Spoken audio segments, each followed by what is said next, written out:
আমি এই বিয়ে মানি না। মানো আর না মানো, আমাদের বিয়ে হয়ে গেছে, এখন এটাই বাস্তব। তুমি না মানলেই তো আর বাস্তবতা পাল্টে যাবে না। সামিরের ঠোঁটে হাসি। ওরা থরথর করে কাঁপছে। চোখ বুঝে বলল, একটা মেয়ের ইচ্ছের বিরুদ্ধে তাকে স্পর্শ করা উচিত নয়। এটা যারা করে তারা কাপুরুষ। সামিরের চোয়াল শক্ত হয়ে এলো।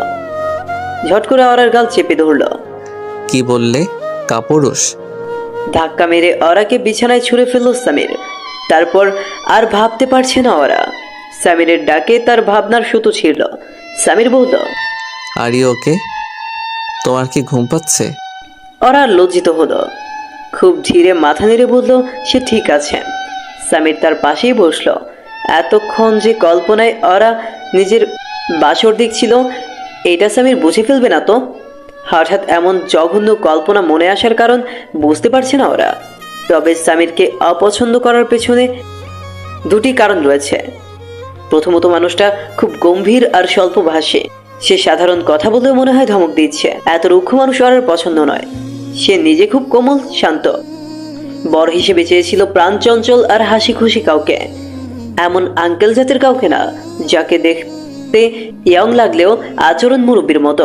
আর দ্বিতীয় কারণটা হচ্ছে সবচেয়ে মুখ্য কারণ, সেই গম্ভীর চেহারা স্যারের সঙ্গে সামিরের চেহারার প্রায় 90% মিল। পার্থক্য শুধু সামিরের দাড়ি আছে, ওই ভাই আর দাড়ি ছিল না। এই বিষয়টাই ওরাকে সবচেয়ে বেশি অস্বস্তি দিচ্ছে। সেই স্যারকে জমের মতো ভয় পেত ওরা। সামনে অনেক সম্মান দেখালেও পেছনে থেকে গালাগাল দিত। তার ছোটবেলার সবচাইতে অপছন্দের ব্যক্তির সঙ্গেই কেন তার বরের চেহারার এত মিল থাকতে হবে? সামির নিজের ব্যাগটা বালিশের মতো ফোল্ড করে বলতো, তুমি চাইলে কিছুক্ষণ এখানে শুয়ে থাকতে পারো, ট্রেন আসতে লেট হবে, তোমার রেস্ট দরকার। মানুষটা মনে হচ্ছে খুব যত্নশীল। ওর আসলেই রেস্ট দরকার। তার মাথা ঝিমঝিম করছে, তাই সে কিছু না বলে শুয়ে পড়ল। একটু চোখ বন্ধ করতেই কিছুক্ষণ আগের কল্পনার দৃশ্যটা আবার ভেসে উঠল। ওরা সাথে সাথে চোখ মেলল। আজ রাতে ভয়ঙ্কর কোনো ঘটনা ঘটার সুযোগ নেই, কারণ আজ সারা রাত তারা ট্রেনে থাকবে। সকালে পৌঁছাবে ঢাকায়। বাসর হলেও হবে আগামীকাল রাতে। তাই 24 ঘন্টার জন্য ওরা নিরাপদ আছে, এই ভেবে স্বস্তির নিঃশ্বাস ফেলল। কিন্তু 24 ঘন্টা পর কি হবে? স্বামীর কাঁধে নিজের ব্যাগ তুলল, আরেক হাতে নিল ওরার লাগেজ। ওরাকে একটা ইশারা দিয়ে ছুটতে লাগলো স্টেশনের দিকে। ট্রেন কি চলে এসেছে? ওরা মাথা নিচু করে সামিরের পিছু পিছু গেল। তার গায়ে বিয়ের শাড়ি, সামিরের গায়ে শুধু ফর্মাল শার্ট প্যান্ট। মানুষজন অবাক হয়ে তাকাচ্ছে, আর খুব অস্বস্তি হচ্ছে। সে ঘুমটা খুলে রেখেছে, মাথায় কেবল খোপা বাঁধা। তবে গায়ের লাল বেনারসি দেখেই সবাই যা বোঝার বুঝে ফেলবে। আর মনে হচ্ছে সামনের মানুষটা যে তার বর, এটা লোকজন বুঝে ফেললে খুব লজ্জার ব্যাপার হবে। ওরা লজ্জায় কারো দিকে তাকাতে পারবে না। সামিরকে দেখতে এতটাও খারাপ নয় যতটা ওর কাছে লাগছে। স্বাভাবিক দৃষ্টিতে দেখতে গেলে সামির ভীষণ সুপুরুষ। শক্ত চোয়াল, খোঁচা খোঁচা গাল ভরা দাড়ি, ঘন চুল, গায়ের রং তামাটে, পেটানো লম্বা চুলে। সবচেয়ে সুন্দর তার মুখের গঠন আর চশমার আড়ালের দুটো তীক্ষ্ণ চোখ। অথচ তার কোনো সৌন্দর্যই আর নজরে পড়ছে না একটা কারণে, ওই যে ছোট্টবেলার ভয়াবহ স্মৃতি। বড় মাস্টার মশাইয়ের সাথে নববরের চেহারা বাড়াবাড়ি মিল। সামির সম্পূর্ণ আলাদা একটা বগি ভাড়া নিয়েছে। এসি সংযুক্ত বলে জানালা খোলার উপায় নেই। ওরা এখনই দম বন্ধ লাগছে। সামিরের গা থেকে অদ্ভুত একটা পারফিউমের ঘ্রাণ ভেসে আসছে। ঘ্রাণটা সুন্দর হলেও সেই ঘ্রাণে ওর পেট ব্যথা করছে। যাকে একবার অপছন্দ হয় তার সব ব্যাপারেই ক্রমাগত অপছন্দ হতে থাকে। এটা যেন একটা ধারাবাহিক ব্যাপার। সামির ওরার লাগেজ বাংকারে তুলে রেখে সিটে বসলো। এই ছোট্ট বগিতে কেবল তারা দুজন। কি অদ্ভুত! তোমার কি খিদে পেয়েছে? না, একদম না। ওরা এমনভাবে জবাব দিল যেন খিদে পাওয়াটা দণ্ডনীয় অপরাধ। সামির মৃদু হেসে বলল, আন্টি আঙ্কেলকে ফোন করে জানিয়ে দাও যে আমরা ট্রেনে উঠে গেছি, নয়তো টেনশনে থাকবে ওরা। সামিরের হাসিটা দেখে ওরা অবাক হলো। মানুষটা হাসতে জানে তাহলে? কিন্তু তার হাসিও ওর কাছে অদ্ভুত ঠেকেছে। মনে হচ্ছে হাসির চেয়ে তার গম্ভীর রূপই ভালো। কি আশ্চর্য!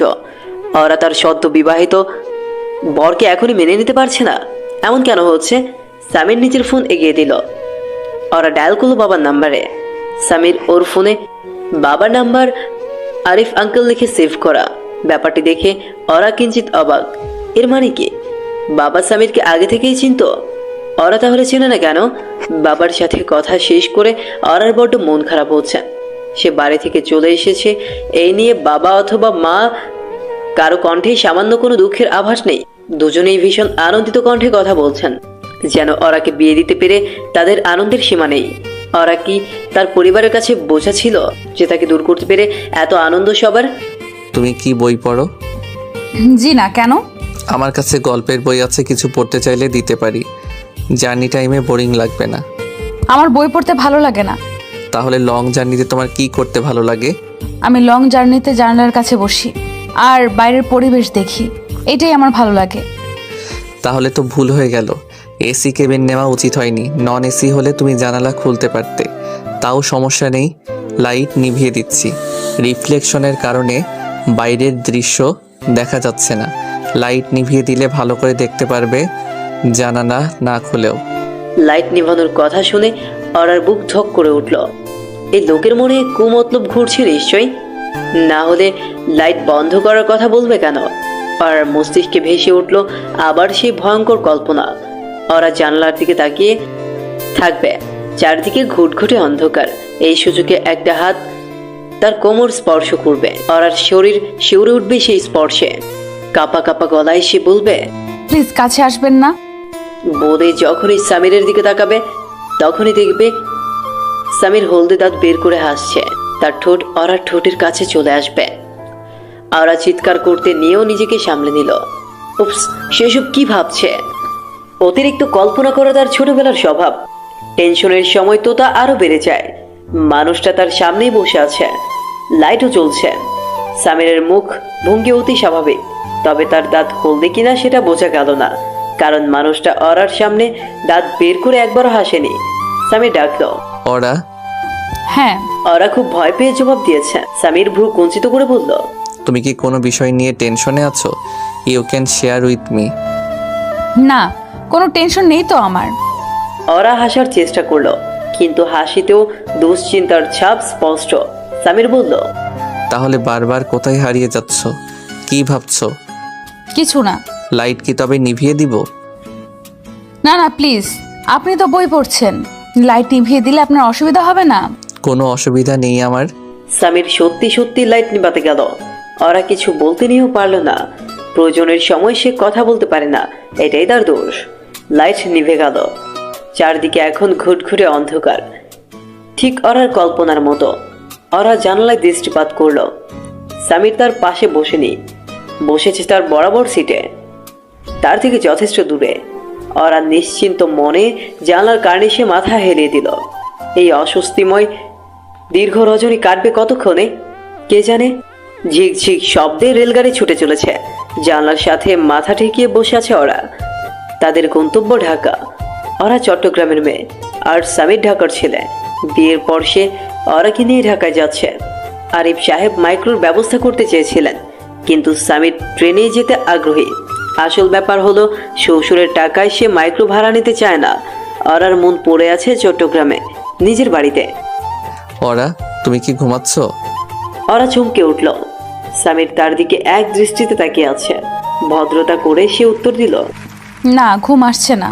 সামির জড়তা ভেঙে সহজ হওয়ার চেষ্টায় বলল, আমারও ঘুম আসছে না, চলো আমরা তাহলে গল্প করি।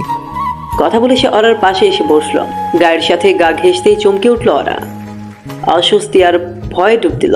খানিক দূরে সরে বলল, গল্প করার জন্য এত কাছে আসার কি প্রয়োজন? দূর থেকেও তো গল্প করা যায়। সামির ওরার একটা হাত ধরে নিজের বাম গালে ছোঁয়ালো। ওরা তার শরীরে তীব্র একটা ঝাঁকুনি অনুভব করলো। সামির কেমন উষ্ণ কণ্ঠে বলল, বিয়ে করা বউ তুমি আমার, কাছে আসবো না কেন? বিয়ের পর অনেক গল্প থাকে, যেগুলো কাছে এসে করতে হয়, দূরে বসে করা যায় না। ওরার কণ্ঠ আরো শুকিয়ে গেল। খড়খড়ে ভীত গলায় বলল, মানে কি গল্প?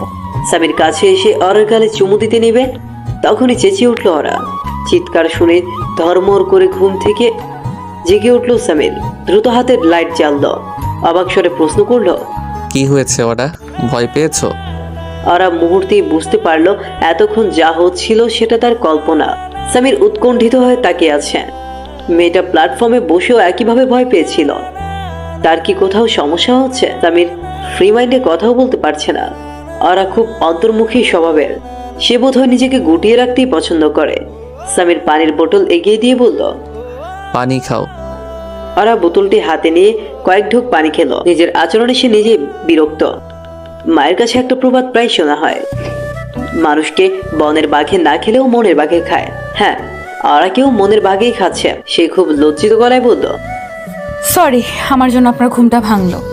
সামির কোমল গলায় বলল, সমস্যা নেই। অন্ধকারে ভয় পেয়েছো নাকি? তোমার নিক্টোফোবিয়া নেই তো? নিক্টোফোবিয়া এটা কি জিনিস? অন্ধকার ভীতি কিছু মানুষের থাকে। আর মোটেও অন্ধকার ভীতি নেই, বরং অন্ধকারে একাকী থাকতেই তার ভালো লাগে। কিন্তু এই কথা সামনের মানুষটিকে বুঝতে দিল না। পুনরায় লাইট বন্ধ হয়ে যাক এটা সে কোনোভাবেই চায় না, তাই মাথা নেড়ে বলল, আমার অন্ধকারে ভয় হয়। এই কথা আগে বলবে না, তাহলেই তো আমি লাইট বন্ধ করতাম না। ওরা মুচকে হাসলো। সামির বলল, আচ্ছা, আর লাইট বন্ধ করছি না। এখন তাহলে ঘুমানোর চেষ্টা করো। বাড়িতে গিয়ে কিন্তু ঘুমানোর সুযোগ নাও পেতে পারো। এই জন্যই আমি আলাদা কম্পার্টমেন্ট ভাড়া নিয়েছি, যাতে ঘুমের অসুবিধা না হয়। ওরা প্রশ্ন করলো, বাড়ি গিয়ে ঘুমানোর সুযোগ পাবো না কেন? সামির হেসে জবাব দিল, আমাদের বাড়িতে মানুষ থাকবে অনেক, গেস্টরাও আসবে নতুন বউ দেখতে। বেশি ভিড়ের মাঝে যদি তোমার ঘুম না আসে তাই বললাম। ও আচ্ছা। ঘুমাতেও ভয় লাগছে ওরার। মনে হচ্ছে ঘুমিয়ে পড়লে লোকটা যদি তার সঙ্গে 19-20 ধরনের কিছু করে। অবশ্য করার হলে তো আগেই করতো, ঘুমের জন্য অপেক্ষা করতো না। ওরা তার বিয়ে করা বউ, সে যখন খুশি ওরার সাথে 19-20 করতেই পারে, কিন্তু সে করেনি। ওকে একটু তো ভরসা করাই যায়। ওরা অকারণেই ভয় পাচ্ছে এত। সামির আগের মতোই ব্যাগ ফোল্ড করে ওরাকে বালিশ বানিয়ে দিল। আরামে ঘুমানোর ব্যবস্থা। ক্লান্ত শরীর নিয়ে ওরা যেভাবে কাত হলো সেভাবেই ঘুমিয়ে পড়ল। তার সেই ঘুম ভাঙল সকাল 9টায়। ততক্ষণে তারা ঢাকা রেলওয়ে স্টেশনে পৌঁছে গেছে। এখান থেকে সরাসরি যেতে হবে উত্তরা। আর ঘুম ভাঙল সামিরের ডাকে। এত সময় ধরে ঘুমানোর জন্য কিছুটা লজ্জাবোধ করলো সে। ট্রেন থেকে নেমেই তারা সিএনজিতে উঠল। সামিরদের বাড়িতে প্রবেশ করার 5 মিনিটের মধ্যেই একটি অপ্রত্যাশিত ঘটনা ঘটল। কোত্থেকে আচমকা একটা মেয়ে এসে ওর হাতের বাহু খামচে ধরল। রাগান্বিত গলায় বলল, এই মেয়ে আবার বরকে কোন সাহসে বিয়ে করলে তুমি? হ্যাঁ, জানো আমাদের কত সুখের সংসার ছিল? তোমার জন্য সেই সংসার জ্বলে পুড়ে অঙ্গার হয়ে গেছে। আমি তোমাকে ছাড়বো না। ওরা স্তব্ধ। মুহূর্তেই তার মুখ থমথমে হয়ে উঠল। কিছুই বুঝতে না পেরে সামের দিকে চাইল। সামের মৃদু হাসছে। আচমকা হেসে উঠল মেয়েটিও। ওরা গাল টেনে বলল, দেখ দোস্ত, ভয়ে তোর বইয়ের মুখটা কেমন চুপসে গেছে। আহারে, বেশি ভয় পেয়েছ? তোমার সাথে মজা করলাম পাগলি। আমি শামীমের বেস্ট ফ্রেন্ড হই। আমার নাম অন্তি। অদ্ভুত মেয়ে। অন্তির সাথে বাকিরা সবাই জোরে হেসে উঠল। জোর করে হাসলো ওরাও, যদিও এমন মজা তার অসহ্য লাগলো। অন্তি ওরার হাত বগল দবা করে ভিতরে নিয়ে যেতে যেতে বলল, শামীমের সাথে আমার 5 বছরের ফ্রেন্ডশিপ। তুমি না থাকলে রিলেশনশিপটাও এতদিনে হয়ে যেত। কতবার যে প্রপোজ করেছি, শালা পাত্তেই দিল না। ওরা বিড়বিড় করে বলল, ভালোই হতো, তাহলে আমাকে আর কষ্ট করে এই ভয়ানক লোকটিকে বিয়ে করতে হতো না। নতুন বউ আসায় উৎসব লেগে গেছে বাড়িতে। ওরা তো ভাবতেই পারেনি যে তার হঠাৎ বিয়ে করা বরের বাড়ির মানুষ তাকে এত সানন্দে গ্রহণ করবে। ওরার শাশুড়ি নীলিমা তার চিবুক ধরে চুমু খেলেন, হাসি মুখে বললেন, মাশাআল্লাহ, তুমি তো একদম আগের মতোই মিষ্টি আছো, একটু বদলাওনি। ওরা অবাক হলো। একটু বদলায়নি মানে? তার কি বদলে যাওয়ার কথা ছিল? ভদ্র মহিলা তো ওরাকে আজ প্রথমবার দেখলেন, অথচ এমনভাবে কথা বলছেন যেন আগেও কতবার দেখেছেন। সামিরের বিশাল পরিবার, ছোট ভাই, ছোট বোন, দাদা দাদি, চাচা চাচি সবাই ওরাকে ঘিরে আছে। বিভিন্ন ধরনের গল্প করছে। সবার মাঝে বসে ওরার আবার ঘুম পেতে লাগলো। সে 2 বার হাই তুলল। প্রায় ওরার সমবয়সী একটি মেয়ে বলল, ঘুম পাচ্ছে নাকি? ওরা বুঝতে পারলো এই মেয়েটি তার ননদ, সামিরের আপন বোন সামিরা। ওরা লজ্জায় ঘুমের ব্যাপারে না বলল, কিন্তু নীলিমা বললেন, নিশ্চয়ই ঘুম পাচ্ছে, জার্নি করে এসেছো না। ওরা তুমি বরং ঘুমিয়ে নাও, তার আগে একটু খেয়ে নাও, সকাল থেকে তো মনে হয় কিছুই খাওনি, মুখ শুকনো লাগছে। ওরা হাসলো। আসলেই তার খাওয়া হয়নি। সামিরা তার হাত ধরে বলল, এসো ভাবি, তোমাকে ভাইয়ার রুমে নিয়ে যাই। নীলিমা বললেন, এখন অর্ঘের রুমে নেওয়ার দরকার নেই, রাতে একেবারে যাবে। এখন তোর রুমে নিয়ে যা, সেখানেও একটু বিশ্রাম করুক। ঠিক আছে মা। অর্ঘ নামটা ওর মাথায় আটকে গেল। খুব পরিচিত একটি নাম, কোথায় যেন শুনেছিল সে। পেটে আসছে অথচ মুখে আসছে না। উফস, কে যেন ছিল। হাজার চেষ্টা করেও নামটি মনে করতে পারছে না ওরা। খাওয়া দাওয়ার পর সামিয়ার বিছানায় যখন তাকে শুতে দেওয়া হলো, তখন হঠাৎ ওর মনে পড়লো তার স্যারের নাম অর্ঘ ছিল। যে স্যারকে সে জমের মতো ভয় পেত, যার সাথে সামিরের চেহারা 90% মিল। আর অন্তরাত্মা কেঁপে উঠল। ঠিক তখনই দেয়ালে ঝুলানো একটা ছবি নজরে পড়লো। ছবিতে একটা মেয়েকে কোলে নিয়ে চশমা পরিহিত একটা ছেলে বসে আছে। পেছনের ব্যাকগ্রাউন্ড কালো। মেয়েটির মুখে প্রাণ খোলা হাসি, কিন্তু ছেলেটির হাসি গম্ভীর, চোখ দুটিতে রহস্য। ওর হাত পা জমে গেল। এই ছবির মানুষটি তো তার অর্ঘ স্যার। ওরাকে হা করে দেয়ালে চেয়ে থাকতে দেখে সামিয়া বলল, কি ব্যাপার ভাবি, ঘুম আসছে না?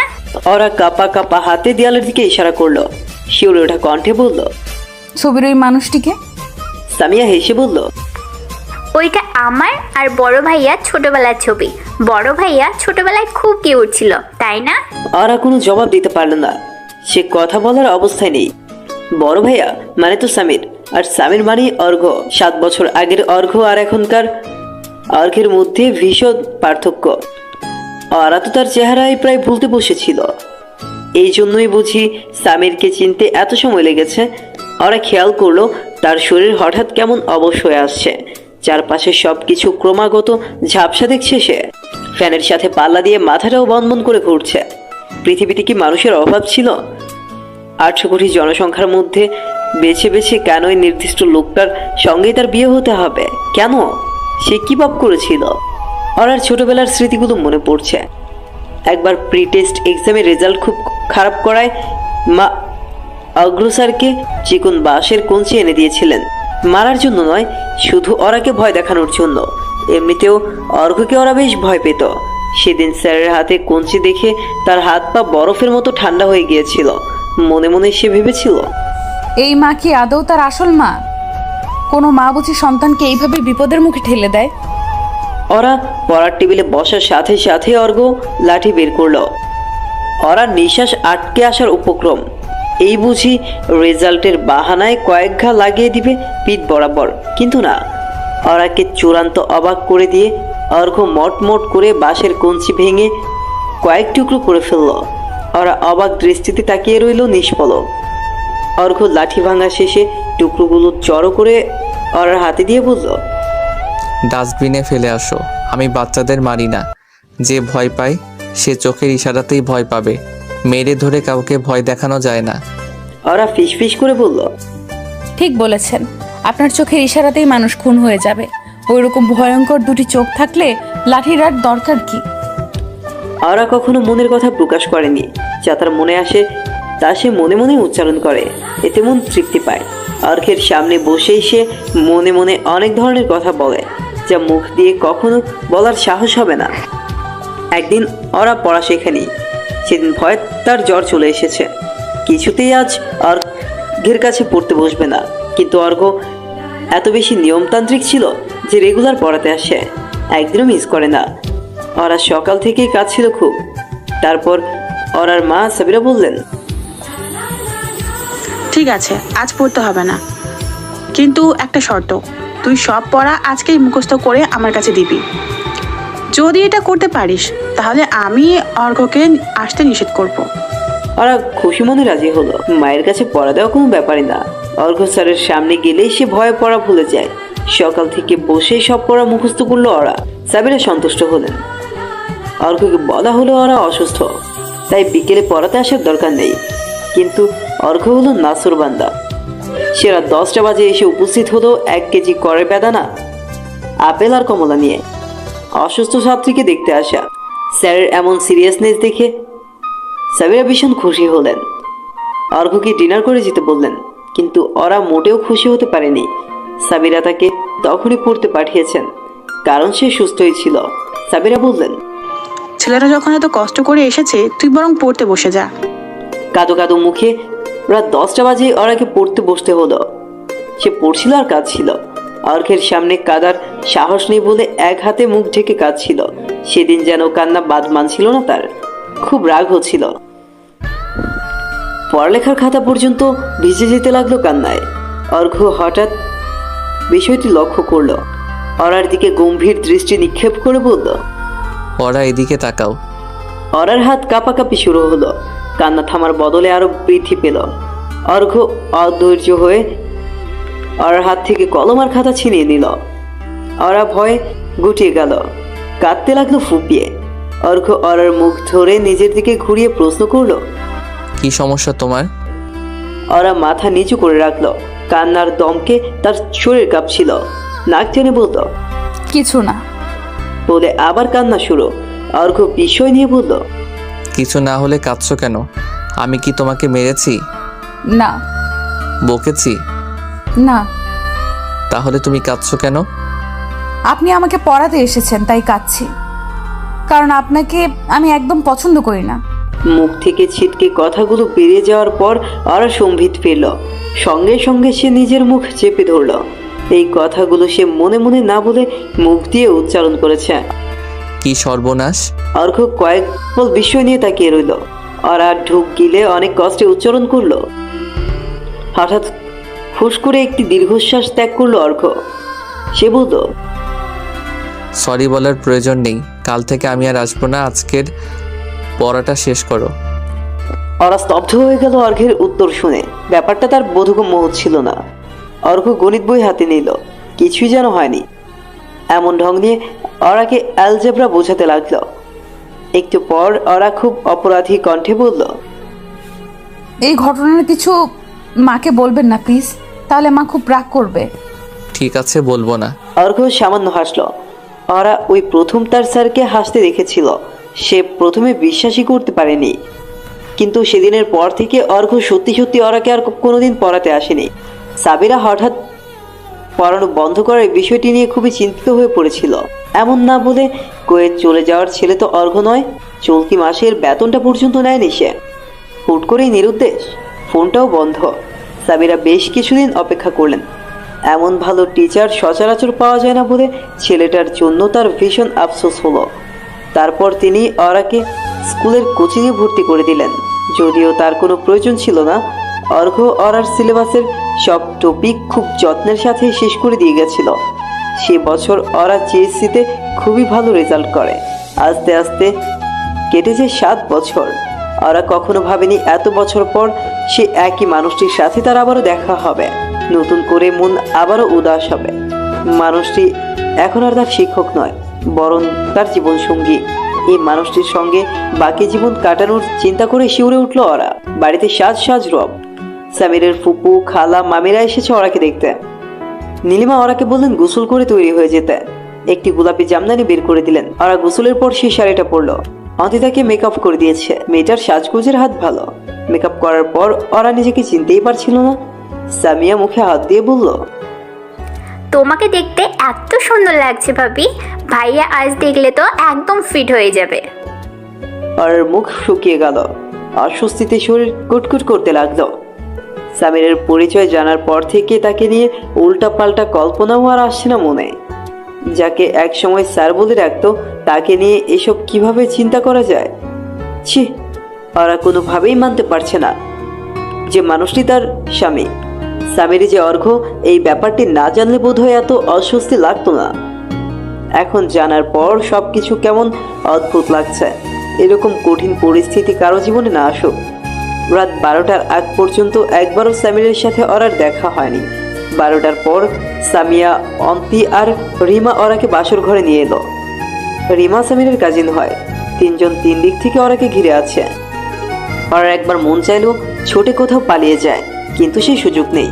তাকে বাসর ঘর নামক মরণকূপে ঢুকতেই হবে। বিছানার চাদরটি লাল আর সাদার মিশেলে তৈরি। ঘর সাজানো হয়েছে গোলাপ আর রজনীগন্ধা দিয়ে। এত কিছু কখন হলো? রিমা ঘরে ঢুকে অবাক হয়ে বলল, ওয়াও, কি সুন্দর তাই না ভাবি? তোমার পছন্দ হয়েছে? ওরা খুব জোরে শ্বাস নিল। ফুলের সৌরভটাও বিষাক্ত লাগছে, অস্বস্তি মিশে আসছে বাতাসে, দম বন্ধ লাগছে। অন্তি ওরার ডান হাতটা জড়িয়ে ধরে রেখেছিল। সে লক্ষ্য করলো ওরার আঙুলগুলো কাঁপছে। সে হাঁপানি রোগীর মতো বড় বড় নিঃশ্বাস ফেলছে। অন্তি সামিয়ার দিকে চেয়ে বলল, দেখ অবস্থা, মেয়ে তো কাঁপছে। সামিয়া ফিসফিস করে বলল। ভয় পাচ্ছ নাকি ভাবি? ওরা হাসার চেষ্টা করলো, একটু সহজ হতে পারছে না। অন্তি হেসে বলল, ভয় তো পাবেই, প্রথম রাত না। আমি অবশ্য ভেবেছিলাম স্বামীর ট্রেনেই অর্ধেক কাজ সেরে ফেলেছে, কিন্তু অর্ডার রিয়াকশন দেখে তো মনে হচ্ছে কিছুই হয়নি, সে একদম আনাড়ি। কথা শুনে কান গরম হয়ে গেল ওরার। অন্তি তখন থেকে তাকে জ্বালানোর জন্য আজে বাজে বলে যাচ্ছে। মেয়েটার মুখে কোনো লাগাম নেই। এইসব শুনে ওরার লজ্জা তো হলোই না, বরং রাগে অস্থির লাগলো। এই মেয়েটির সাথে রূপার বেশ মিল, সে এখানে থাকলে অন্তির সাথে ভালো জমতো। রূপা ওরার বেস্ট ফ্রেন্ড। প্রতিটি ইমপ্রোভার্ট মেয়ের একটি এক্সট্রোভার্ট বেস্ট ফ্রেন্ড থাকতে হয়, যে পক পক করে সারাদিন কথা বলে মাথা ধরিয়ে দেয়। রূপা ঠিক সেই ধরনের মেয়ে। এই মুহূর্তে ওরা রূপার সঙ্গে কথা বলতে খুব ইচ্ছে করছে। রিমা বলল,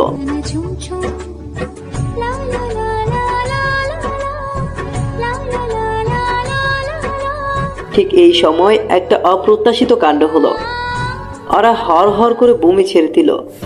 অতিরিক্ত নার্ভাসনেসের কারণে সারাদিন ঠিক মতো খাওয়া দাওয়া করেনি সে, তাই গ্যাস্ট্রিকে এই অবস্থা। সামিয়া আর অন্তিতাকে দ্রুত বাথরুমে নিয়ে গেল।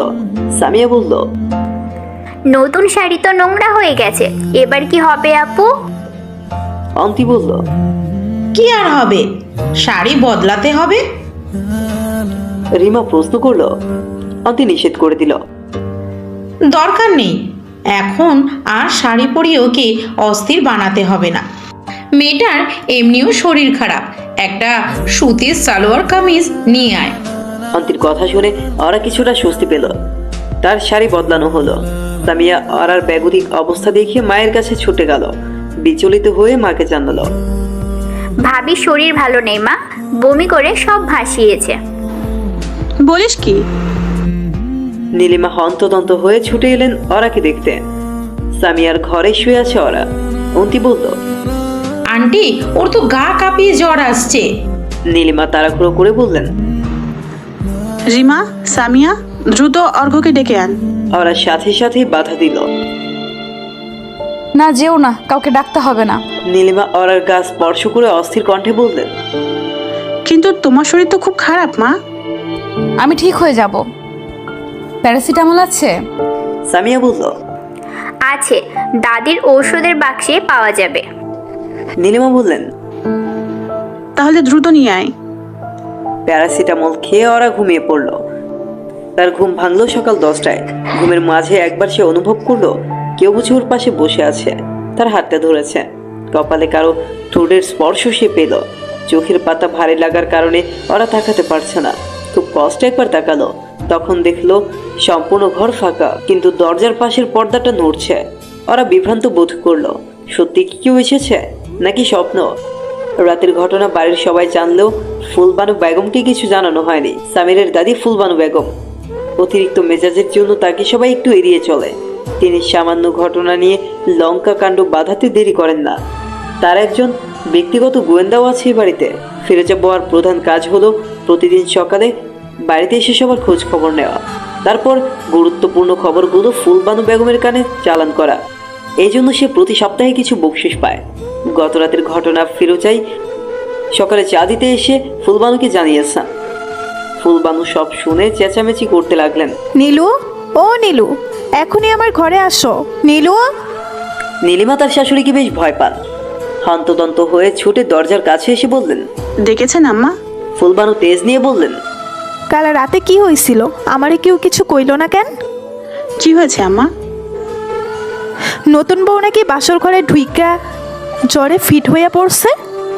নীলিমা কড়া দৃষ্টিতে ফিরোজা বুয়ার দিকে চাইল। মাথা নিচু করে দ্রুত ঘর থেকে বের হয়ে গেল ফিরোজা। নীলিমা নরম সুরে শাশুড়িকে বোঝালেন, আম্মা, আসলে মেয়েটা কাল অনেক দূর থেকে জার্নি করে এসেছে, সারাদিন ঠিকভাবে খাওয়া দাওয়া করেনি। হঠাৎ একটা অপরিচিত জায়গায়, তাই হয়তো এমন অবস্থা। বাসর কি আমাদের হয় নাই? আমরা কি স্বামীর ঘরে যাই নাই? এমন নাটক তো জীবনেও দেখি নাই। বাসর ঘরে ঢোকার আগেই মায়া বমি কইরা অস্থির। এটা কেমন ঢং? আমার কাছে তো মায়ার হাব ভাব সুবিধার লাগতেছে না। ডাকো তারে, আমি কথা বলবো। বাদ দিন না মা, এখনো ঘুমাচ্ছে। সকাল কয়টা বাজে? এই সময় কিসের ঘুম? ঘরে বউ আনছো নাকি নবাব জাতি? ঘুম থেকে ওরা উইঠা আমার কাছে পাঠাও, আমি জিগামো বাপা ওরে শিখাইছে কি। বড় নাতি এই মায়ারে কিছু না বুঝে বিয়া করাই আনছে। ও একটা ভুল করছে, তোমরাও সেই ভুল মাইনা নিছো? এই মায়ার সম্পর্কে কতদূর জানি আমরা, তার আগেই বিয়ার ক্যান ভাঙছে সেটাও তো জানি না। বিয়ে তো ছেলে পক্ষ ভাঙেনি, মেয়ে পক্ষই ভেঙেছে। ওরার বাবা জানতে পেরেছেন ছেলের মধ্যে নাকি বিরাট সমস্যা আছে, এজন্যই বিয়ে ভেঙে দিয়েছেন। ফুলবানু মুখ বাঁকা করে বললেন, এইসব ভংসং তোমাদের বোঝানো হয়েছে, আসল কাহিনী অন্য। আমরা তো ওইখানে ছিলাম না, তাই কিচ্ছু জানি না। বড় নাতিরে এক্ষুনি ডাকো, ওর সাথে আমার জরুরি কথা আছে। নীলিমার আত্মা শুকিয়ে গেল। সামির এসব শুনলে এখন আরেকটা কেলেঙ্কারি বাঁধবে। তিনি ব্যাপারটা পাশ কাটানোর উদ্দেশ্যে বললেন, অর্ঘ্য তো নেই আম্মা। নীলিমা এই কথা বলা মাত্রই সামির ভিতরে ঢুকলো। সে বাড়ি থেকে বের হওয়ার আগে প্রায় দাদির ঘরে এসে একবার দেখা করে যায়। নীলিমার মুখ চুপসে গেল ছেলেকে দেখে। যেখানে বাঘের ভয় সেখানেই সন্ধ্যা হয়। সামিরকে কেন এই সময় আসতে হবে? সামির হাসি মুখে জিজ্ঞেস করলো, দাদি কেমন আছো? ফুলবানু দরাজ গলায় বলে উঠলেন, কেমন আর থাকবো, আশেপাশে যা ঘুরতেছে। কি হয়েছে? সামির ভ্রু কুঞ্চিত করলো। ফুলবানু চোখ বড় বড় করে শুধালেন, শুনলাম তোর বউ নাকি বাসরের আগেই পোয়াতি হইয়া গেছে, বমি কইরা ঘর বাসাইছে। সামির হতভম্ব দৃষ্টিতে মায়ের দিকে তাকালো। মুহূর্তেই চোখ মুখ লাল হয়ে উঠল তার। নীলিমা কাছে এসে সামিরের হাত ধরে বললেন, আমার মাথা ঠিক নেই, রাতের ঔষধটা খায়নি মনে হয়, এই জন্যই এমন আবল তাবল বকছে। বাইরে চল বাবা। নীলিমা টেনেও ছেলেকে বাইরে নিতে পারলেন না। পাথরের মতো শক্ত মুখ করে দাঁড়িয়ে আছে সামির। ফুলবানু এক নিঃশ্বাসে আজে বাজে কথা বলেই চলেছেন। নীলিমার মুখ কাঁপছে। সামির শীতল গলায় বলল, দাদি তোমার কি মাথা ঠিক আছে? যার নামে তুমি বাজে কথা বলছো সে আমার বউ হয়, এটা কি তুমি ভুলে গেছো? খবরদার আর একটাও নোংরা কথা বলবে না। ফুলবানু চেঁচিয়ে উঠলেন, কি করবি? আমারে ঘরে বাইর করে দিবি? আগে তোর বইটা বাই কর। বিয়ার আগে পেট বাঁধানো নডি কখনো ভালো হইব না। সামিরের চেহারার রং পাল্টাতে শুরু করেছে। নীলিমা ভয়ে অস্থির। মিনতি স্বরে বললেন, আল্লাহর দোহাই লাগে মা, আপনি চুপ করুন, কেউ শুনলে কি ভাববে? জোর করে ছেলেকে বাইরে নিয়ে এলেন নীলিমা।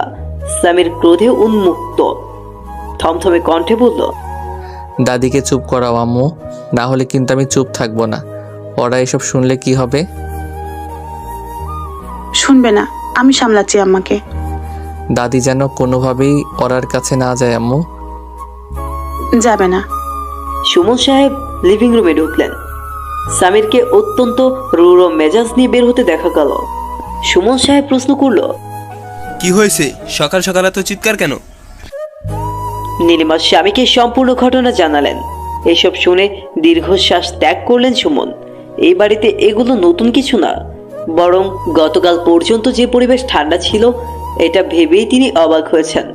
ওরা বিছানায় বসে আছে চুপচাপ। সে কি করবে বুঝতে পারছে না। গত রাতের ঘটনার জন্য তার কারো সামনে যেতেও অস্বস্তি লাগছে। সে পারলে সারাদিন এই ঘরেই বসে থাকতো, কিন্তু সেটা নিশ্চয়ই সম্ভব না। বিছানা থেকে নেমে আয়নার কাছে এসে দাঁড়ালো ওরা। তার চোখ ফুলে আছে, এলোমেলো চুল, দেখতে খুব অদ্ভুত লাগছে। আচ্ছা, সে কি আসলেই খুব অদ্ভুত মেয়ে? পৃথিবীতে এর আগে কোনো নববধূ কি তার মতো বাসর ঘরে ঢুকে অসুস্থ হয়ে পড়েছে? যদি সামিরের সাথে বিয়ে না হয়ে বাবার ঠিক করা পাত্র আতিকের সাথে তার বিয়েটা হতো, তাহলেও কি এভাবে অসুস্থ হয়ে পড়তো সে? নিশ্চয় না। ভাবি, গুড মর্নিং। সামিয়ার উত্তেজনা মিশ্রিত কণ্ঠ ভেসে এলো। ওরা পিছনে ঘুরেই দেখলো সামিয়া হাসছে। হাতে থালা ভর্তি রুটি, মাংস আর মিষ্টি, অন্য হাতে ঠান্ডা শরবতের গ্লাস। খাবারগুলো নিজের পড়ার টেবিলে রাখতে রাখতে বলল, এখন শরীর কেমন লাগছে ভাবি? ওরা মাথা নিচু করে জানালো, ভালো। তুমি তো একদম ভয় পাইয়ে দিয়েছিলে আমাদেরকে। সরি। সামিয়া হাসলো। জানালার কাছে গিয়ে পর্দাগুলো সরাতে সরাতে বলল, সরিটা ভাইয়াকে বলা উচিত। সারা রাত তোমাকে নিয়ে দুশ্চিন্তা করেছে আমার বেচারা ভাইয়াটা, এতটুকুও ঘুমায়নি জানো। ওরা অবাক দৃষ্টিতে তাকালো।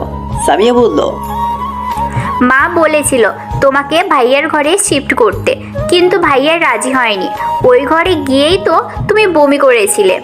ভাইয়া ফিরোজা খালাকে দিয়ে সকালেই ঘর পরিষ্কার করিয়েছে। তার ধারণা এয়ার ফ্রেশনারের গন্ধটা তোমার সহ্য হয়নি। ওরা স্বস্তির নিঃশ্বাস ফেলল। ভাগ্যিস রাতে তাকে সামিরের ঘরে শিফট করা হয়নি। সকালে উঠে যদি সে দেখতো সামিরের পাশে শুয়ে আসছে তাহলে কেমন হতো ভেবেই গা শিরশির করছে। আল্লাহ বাঁচিয়েছেন। সামিয়া বলল, খেতে এসো ভাবি, মা তোমার জন্য নাস্তা পাঠিয়ে দিয়েছে। একটু পরে খাই। সামিয়া শাসনের সুরে বলল, এখনই খেতে হবে। ভাইয়া বলেছে ঘুম থেকে উঠলেই আগে তোমাকে নাস্তা খাওয়াতে, তারপর ভাইয়াকে ইনফর্ম করতে। ও ওরা অনিচ্ছায় খেতে বসলো। একটু খেতেই তার মনে হলো পেট ভরে গেছে, অথচ সামিয়া জোর করে সব খাওয়ালো। ওরা এক পর্যায়ে বলল, সামি একটা কথা বলবো? বলো। আজ রাতে কি আমি তোমার সাথে এই ঘরে থাকতে পারি, যদি তোমার অসুবিধা না হয়? অসুবিধে নেই, মা বলেছে বৌভাতের আগ পর্যন্ত তুমি আমার সাথেই থাকবে। সত্যি? ওরা হেসে উঠল। সামিয়া একটা ঔষধ এগিয়ে দিল। এটা কি? ভাইয়া বলেছে ব্রেকফাস্টের পর তোমাকে এই ঔষধটা খাইয়ে দিতে। ওরা জোরপূর্বক হেসে ঔষধ হাতে নিল। তার বিরক্ত লাগছে। সে কোনো বাচ্চা নাকি? লোকটা এমন ভাব করছে যেন ওরা তার বিয়ে করা বউ। উফ, ওরা তো আসলে তার বিয়ে করা বউ। কি অসহ্য ব্যাপার। ওরা তার ফোন হাতে নিল। রূপাকে একটা ফোন করা দরকার। এখানে আসার পর থেকে তো একবারও কথা হয়নি। কয়েকবার রিং হতেই ওপাশ থেকে রিসিভ হলো ফোন। ওরা টু শব্দটি করার আগেই উপরি গালিগালা শুরু হলো। প্রত্যেকটি বাক্যের শেষে একবার হলেও শালি শব্দটি উচ্চারিত হচ্ছে। ওরা চোখ মুখ কুঁচকে বলল, তোমার গালাগালের রেলগাড়ি কি বন্ধ হয়েছে? তাহলে আমি কিছু গুরুত্বপূর্ণ কথা বলতাম। দরকারে আমার কথা মনে পড়লো তোর? হারামজাদি, বর পেয়ে দুই নিয়ে ভুলে গেছিস শালি। তুই আর শুধরালি না। হুদায় শুধরাবো কেন বল? বল কাহিনী কি? ওরা উদাস গলায় বলল, মনে আছে তোকে আমি প্রায়ই একজনের বিষয় বলতাম। ক্লাস 8-এ থাকতে আমার একটা স্যার ছিল, চশমাওয়ালা রাগী। হ্যাঁ মনে আছে, কিন্তু হঠাৎ ওই শালার কথা কেন? তুই কি এখনো মিস করিস বলটাকে?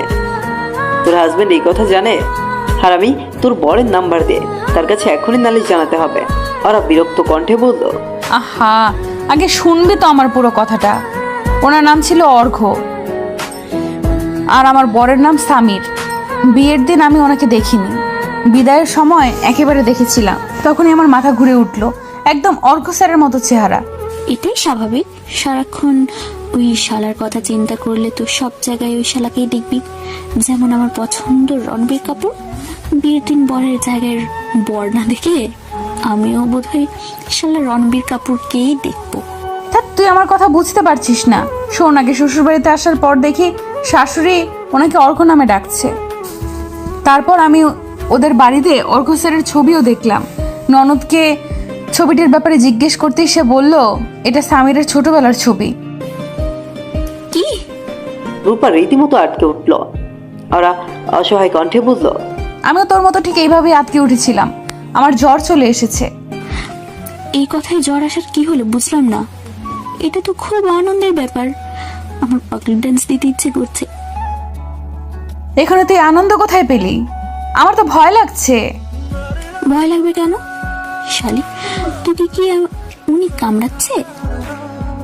ছি, কামড়াবে কেন? ওরা অর্ঘ্য স্যারকে যে তুই মনে মনে ভালোবাসিস, এটা কি এখনো বুঝতে পারিসনি? কাঠি কারে নিচে থাপ্পড় খেলে সব ঠিক হয়ে যাবে তোর। থাক, ফালতু কথা বলবি না একদম। আমি ওনাকে কেন ভালোবাসতে যাব? উনি আমার স্যার হয়। কিন্তু এখন তোর সে সাইয়া, স্যার থেকে সাইয়া। এইটাই তো আমি মানতে পারছি না। আচ্ছা, আমি না হয় ওনাকে না চিনে বিয়ে করেছি, কিন্তু উনি তো আমাকে চেনেন। তাহলে কেন বিয়ে করলেন? উনি কি আমার উপর প্রতিশোধ নিতে চান? প্রতিশোধ কেন নিবে? তোর উপর অত্যাচার করেছে নাকি? তোকে দিয়ে কি দিনরাত কামলা খাটাচ্ছে? বাসরাতে কি তোকে ঘর থেকে বের করে দিয়েছে? না, কিন্তু বাসর রাতে আমি বমি করে ঘর ভাসিয়ে দিয়েছি। আমার জ্বর এসে গেছে, তারপর ননদের ঘরে ঘুমিয়েছি, তাই এখন পর্যন্ত সেরকম কিছু হয়নি। রূপা এই কথা শুনে হাসতে হাসতে গড়িয়ে পড়ল। মাই গড, এসব একমাত্র তোর দ্বারাই সম্ভব। এমনি এমনি কি তোকে আমি মেকামতি ডাকি? রূপা, আমি এখন কি করব? উঁচু গাছের তলায় ফাঁসি দিয়ে মরে যা শালি। সকাল 8টা, সূর্যের তেজ মসৃণ, চারদিকে ঠান্ডা হাওয়া বইছে। কাল বাড়িতে বড় অনুষ্ঠান, সামির আর অরার বউ ভাত। সন্ধ্যার মধ্যেই অরার বাড়ির লোক চলে আসবে। রান্না বান্নার প্রস্তুতি শুরু হয়ে গেছে, রমরমা আয়োজন চলছে। অরা দ্রুত গোসল সেরে নিয়েছে। সামির ছাদে প্রস্রাব করছিল, এটা তার পুরনো অভ্যাস। হঠাৎ ঘাম মুছে পেছনে ঘুরতেই একটি বিস্ময়কর দৃশ্য দেখল। ঠিক ছাদের বিপরীত পাশে দাঁড়িয়ে অরা তোয়ালেতে ভেজা চুল মুছছে। সূর্যরশ্মির প্রতিফলনে তার চেহারা দেখা যাচ্ছে না, তাই স্বভাবতই সামিরের দৃষ্টি চড়ে গেল অরার ছিপছিপে শরীরের দিকে। শাড়ির আঁচল পেটের কাছে এসে উধাও হয়ে গেছে। চন্দন রঙা মসৃণ পেট স্নিগ্ধ দেখাচ্ছে। শরীর ঝাঁকিয়ে চুল মোছার কারণে সেই মসৃণতায় একটি আশ্চর্য সুন্দর ঢেউ খেলা করছে। সামির তার ব্যাহা দৃষ্টিকে সংযোগ করতে পারল না, হয়তো চেষ্টাই করলো না। অপলক সে তাকিয়ে রইল। হঠাৎ তাদের চোখাচোখি হলো। সামিরকে এইভাবে চেয়ে থাকতে দেখে ওরা অস্বস্তিতে সোজা হয়ে দাঁড়ালো। তড়িঘড়ি করে শাড়ির আঁচল ঠিক করলো। সামির তখন সঙ্গে সঙ্গে অন্যদিকে ঘুরে গেছে, কিন্তু এতে ওরার লজ্জা কাটলো না। সে কোনো মতে ছাদ থেকে বেরিয়ে এলো দ্রুত পদে। তার অবস্থা দেখে সামির অবাক। মনের ভুলেও কি সে এমন কিছু করেছে যার জন্য অরার মনে তার প্রতি আতঙ্ক তৈরি হয়েছে? কিন্তু সামিরের তো তেমন কিছু মনে পড়ে না। নিচে নামতেই অরা চমকে গেল। রূপা ছুটে এসে তাকে জড়িয়ে ধরেছে। অরা উৎফুল্ল কণ্ঠে বলল, রূপা, তুই এত দ্রুত আসবে বলিসনি কেন? তোর বৌভাতে আমি আসবো না? কাল রাতেই ট্রেনে উঠে গেছিলাম, তোকে সারপ্রাইজ দেওয়ার জন্য বলিনি। অরার খুশিতে কান্না পেয়ে যাচ্ছে। সে রূপাকে আবার জড়িয়ে ধরল। রূপা ফিসফিসিয়ে বলল, তোর আতঙ্ক কোথায়? আমার আতঙ্ক মানে তোর পর আর কি। জানি না। ফুলবানু তার নিজস্ব রুম থেকে হাঁক ছাড়লেন। নীলু, ও নীলু। জি আম্মা, কিছু বলবেন? নীলিমা ঘরমাক্ত দেহে রান্নাঘর থেকে ছুটে এসেছেন। ফুলবানুর মুখ কুঁচকে বললেন, নতুন বউরে দেখলাম একটা পোলার সাথে জড়াজড়ি করতেছে। ওই পোলা কেডা? এসব কি ধরনের কথা আম্মা? ছি, যাকে আপনি দেখেছেন সে রূপা, অরার বান্ধবী, চট্টগ্রাম থেকে এসেছে। কি বললা? ওইটা মাইয়া? পোলাদের মতো চুল ছোট কে? প্যান্ট শার্ট পরছে কে? তার কে মাথায় আক্কেল নেই? ডাকো তারে, আমি তার সাথে দুইটা কথা বলবো। আপনি আবার ওর সাথে কি কথা বলবেন আম্মা? কি বলবো সেটা আমি বুঝবো, তুমি তারে ডাকো। নীলিমা ঘর থেকে বের হয়ে এলো, আবার রান্নাঘরে ঢুকলেন। অনেক কাজ পড়ে আছে তার। শাশুড়ির সাথে তর্ক করার সময় নেই। সামির তার ঘরে বসে আছে কম্পিউটারের সামনে। তার চুল অর্ধ ভেজা, কিছুক্ষণ আগেই গোসল সেরেছে। বাইরে থেকে রূপা তাকে দেখে বলল, ড্যামিট, তাহলে একটু লাইন মারা যেত। আছে তো একজন, সায়ান। ওয়াও, তাহলে খুব শীঘ্রই আমি তার যাচ্ছি। তুই ফাজলামিটা একটু বন্ধ করবি রূপা, আমার ভালো লাগছে না। ফিরোজা বুয়া ডিশে চা নিয়ে সামিরের ঘরের দিকে যাচ্ছে। রূপা তাকে থামিয়ে বলল, দাঁড়ান খালা দাঁড়ান, এই চা কি আমার জিজা ভাইয়ের জন্য? ও আচ্ছা, তাহলে আপনি চলে যান, আপনার বড় বাবাকে চা দিবে তার বউ। ফিরোজা একবার অরার দিকে তাকিয়ে মুচকি হেসে বলল, তারপর চলে গেল। ওরা অগ্নি দৃষ্টি নিক্ষেপ করে বলল, অসম্ভব, আমি ভুলেও ওই ঘরে যাব না। তুই অবশ্যই যাবি, শুধু যে যাবি তা না, মিষ্টি করে বলবি, জান গো তোমার চা নাও। কি, তোর কি মাথা খারাপ? না, এখনো হয়নি, কিন্তু তুই কথা না শুনলে আমার মাথা খারাপ হবে। আমি যেভাবে এসেছিলাম সেভাবে ট্রেনে উঠে বাড়ি চলে যাব, সেটা কি তুই চাস? প্লিজ রূপা, তুই আমাকে ছাদ থেকে ঝাঁপ দিতে বল, সেটাও আমি পারবো, কিন্তু এই কাজ আমি পারবো না। পারতেই হবে, না হলে আমি সত্যিই চলে যাব। আমাকে তুই চিনিস। রূপা কঠিন মুখে চেয়ে আছে। অরার দৃষ্টিতে অসহায়ত্ব। রূপা যেটা বলে সেটাই করে। একবার রাগ করে অরার সাথে 17 দিন কথা বলেনি। একটা দীর্ঘশ্বাস ছেড়ে চায়ের ডিশ হাতে দিল অরা। রূপা খুশি হয়ে অরার গালে চুমু দিয়ে বলল, যা সিমরান যা, জিলে আপনি জিন্দগি। অরা মন্থর পায়ে হেঁটে রুমের সামনে গেল। সামিরের মনোযোগ আকর্ষণের চেষ্টায় একটু কাশলো। অরাকে ঢুকতে দেখে বিস্মিত হলো সামির। অরা কাপা হাতে চায়ের ডিশ টেবিলের উপর রাখলো, কিন্তু রূপা যেটা শিখিয়ে দিয়েছিল সেটা বলতে পারলো না। তার কণ্ঠ জড়িয়ে আসছে, গলা দিয়ে শব্দ বের হচ্ছে না। সামির চাপে মৃদু হেসে বলল, থ্যাঙ্কস। ওরা দাঁড়িয়ে রইল মূর্তির মতো। সামির প্রশ্ন করলো, কিছু বলবে? ওরা দুই পাশে মাথা নেড়ে না বলল। মনে হচ্ছে তুমি কিছু বলতেই এসেছো, বলো, সমস্যা নেই, আমি শুনছি। উফ, কি মুশকিল। একবার পেছনে তাকা ওরা। রূপা কোথাও নেই। অসভ্য মেয়ে তাকে বিপদে ফেলে নিজে পালিয়েছে। ফাজিল, কত ফাজিল। সে 7-5 ভেবে বলল, চায় কি লবণ হয়েছে? মানে চাই লবণ? স্বামীর ভ্রু উঁচু করে তাকালো। সরি, চিনি। নিজের উদ্ভট আচরণের লজ্জা পেয়ে মাথা নিচু করে ফেললো ওরা। সামির হেসে উঠল। বসা থেকে উঠে দাঁড়ালো হঠাৎ। ওরার ধুকবুকানি বৃদ্ধি পাচ্ছে। কি যে হলো ওরা বুঝলো না। সামির ঝুঁকে এসে বলল, আমি মিষ্টি চা খাই না, মিষ্টি টা খাই। কথা বলেই অরার ঠোঁটে টুপ করে চুমু দিয়ে দিল। অরার চোখ আতঙ্কে ঠিকরে বের হয়ে আসার উপক্রম। তার শরীর ইলেকট্রিক গিটারের মতো কাঁপছে। সামির বের হয়ে যাওয়ার সাথে সাথেই রূপা ঢুকলো। সিটি বাজিয়ে বলল, ও মাই গড, এটা কি হলো দোস্ত? He is the Himen. পুরাই বাম্পার হিট। ওরা আবছা দৃষ্টিতে রূপার দিকে চাইল।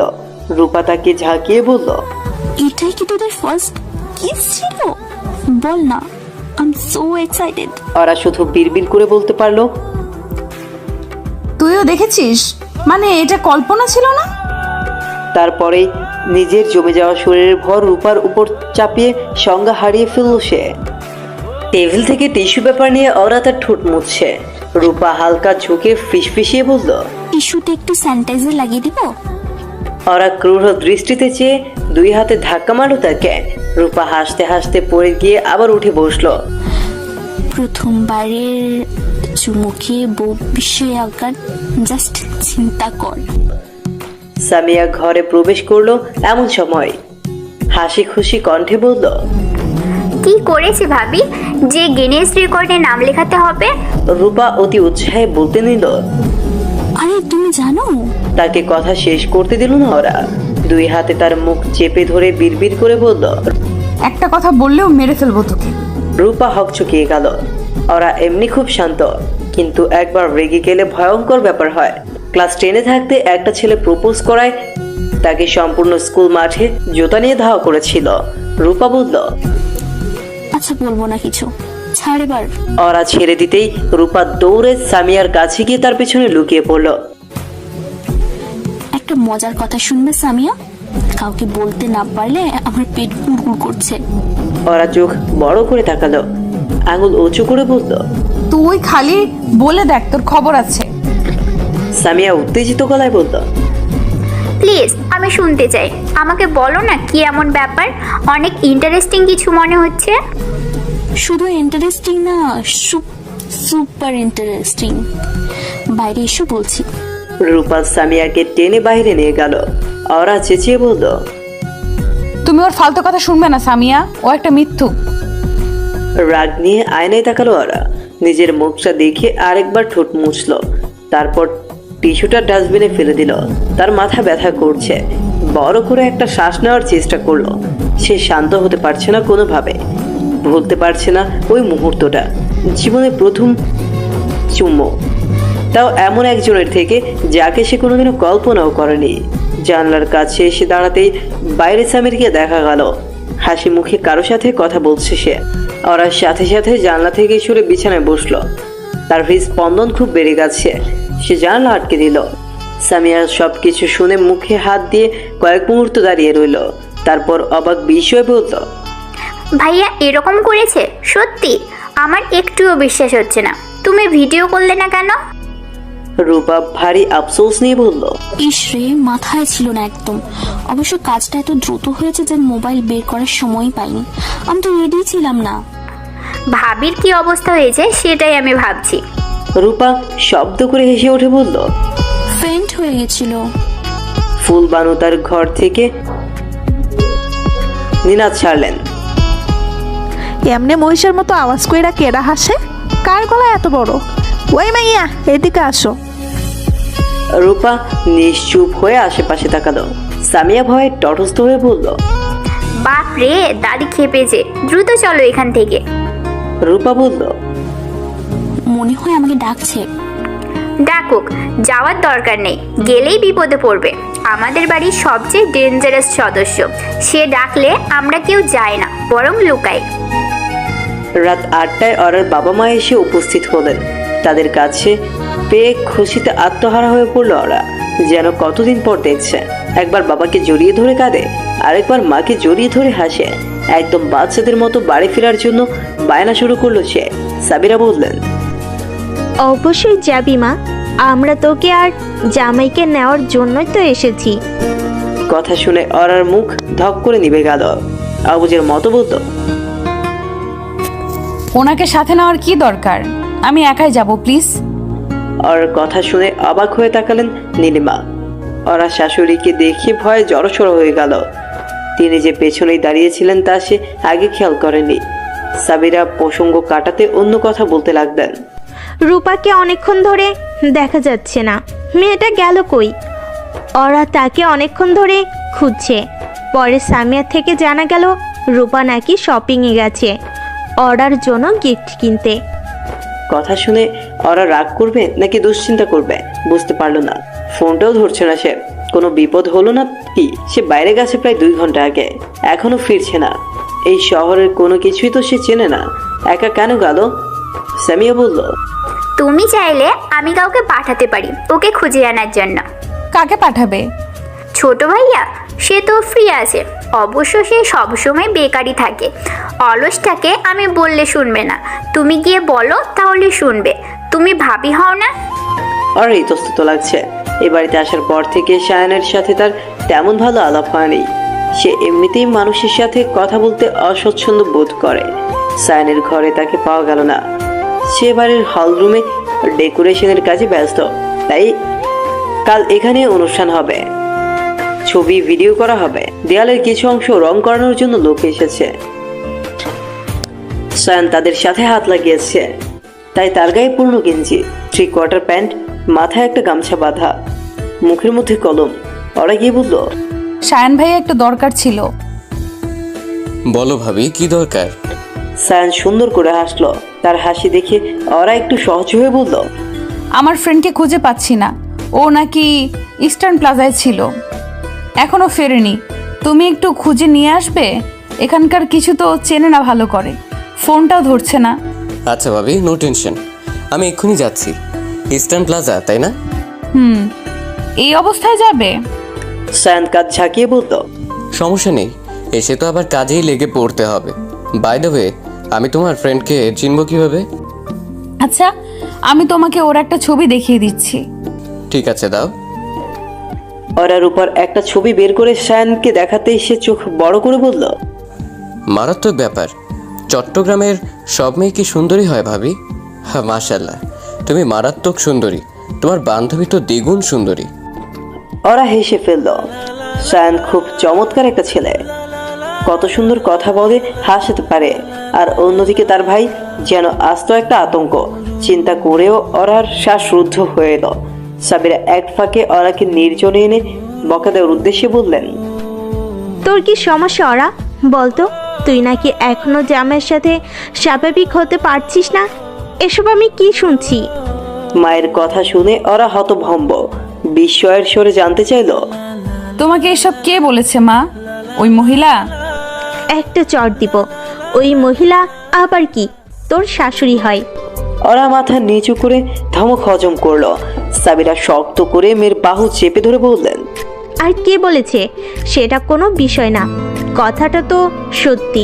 বাসর রাতে তুই কি কাণ্ড করেছিস সব শুনেছি আমি। আচ্ছা সেটা না হয় বাদ দিলাম, সুস্থতা অসুস্থতার ব্যাপারে আমাদের হাত নেই, কিন্তু এরপর থেকে তুই নাকি প্রতিদিন সামিয়ার সাথেই ঘুমাচ্ছিস। এসব কি ধরনের কথা? ওরা তীক্ষ্ণ দৃষ্টিতে নিচে তাকিয়ে বলল, আমাকে বলা হয়েছে বৌভাত পর্যন্ত সামিয়ার ঘরে থাকতে, সেটাই করেছি আমি। এখন এটাও কি আমার দোষ? হ্যাঁ তোরই দোষ, তোর হাবভাব দেখেই তারা এমন সিদ্ধান্ত নিয়েছে। সাবিরা ওরার চিবুক উপরে তুলে বললেন, তুই কি চাইছিস বলতো? 15 বছরের খুকির মতো আচরণ করছিস কেন? তারাকে তো তোর চেয়েও ছোট বয়সে বিয়ে দেওয়া হয়েছিল, সে তো এমন আচরণ করেনি। ওরা ছলছল কণ্ঠে অভিযোগ করলো, তারা আপু তার পছন্দের পাত্রকে বিয়ে করেছে, তার জন্য সব স্বাভাবিক ছিল, কিন্তু আমার জন্য সবকিছু অস্বাভাবিক, অস্বস্তিকর। কেন অস্বস্তিকর তোর জন্য? তুমি তো জানতে মা, ওনাকে আমি ছোটবেলা থেকে অপছন্দ করি, তবু কেন এই বিয়েটা দিলে? যাকে শৈশব থেকে এক দৃষ্টিতে দেখে এসেছি, যৌবনে এসে তাকে অন্য রূপে কল্পনা করা আমার জন্য খুব কঠিন হয়ে পড়েছে। তাই বলে বিয়ের 1 সপ্তাহ পরেও তুই নর্মাল হতে পারবি না? আমি চেষ্টা করেছি, কিন্তু পারছি না তো। আমি ওনাকে প্রচন্ড ভয় পেতাম, এখন ভয় না পেলেও খুব অস্বস্তি লাগে।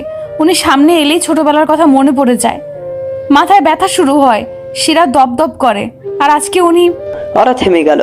মায়ের কাছে এই কথা কিভাবে বলবে? এদিকে ওর অভিযোগ শুনে সাবিরা হাসবেন নাকি কাঁদবেন বুঝতে পারলেন না। কড়া গলায় বললেন, বাচ্চা মেয়ের একটা সীমা থাকা উচিত, এমন ভাবে চললে তুই সংসার করবি কি করে? ওরা মিনমিনিয়ে বলল, জোর করে হলেও কি সংসার করতেই হবে? সাবিরা ধমক দিয়ে বললেন, কেন হবে না? ওরা নিশ্চুপ রইল। সাবিরা ওর কাছে এলো, শান্ত হয়ে মাথায় হাত বুলিয়ে বলল, সামিরকে তোর বাবা কেন পছন্দ করেছে জানিস? ছেলেটা ভীষণ ভালো, সেই ছোটবেলা থেকে তাকে আমরা চিনি। সে যখন তোকে বিয়ে করতে চেয়েছে, তোর বাবা যে কত খুশি হয়েছেন, তুই যদি খুশিটা দেখতি তাহলে কখনোই এভাবে বলতে পারতি না।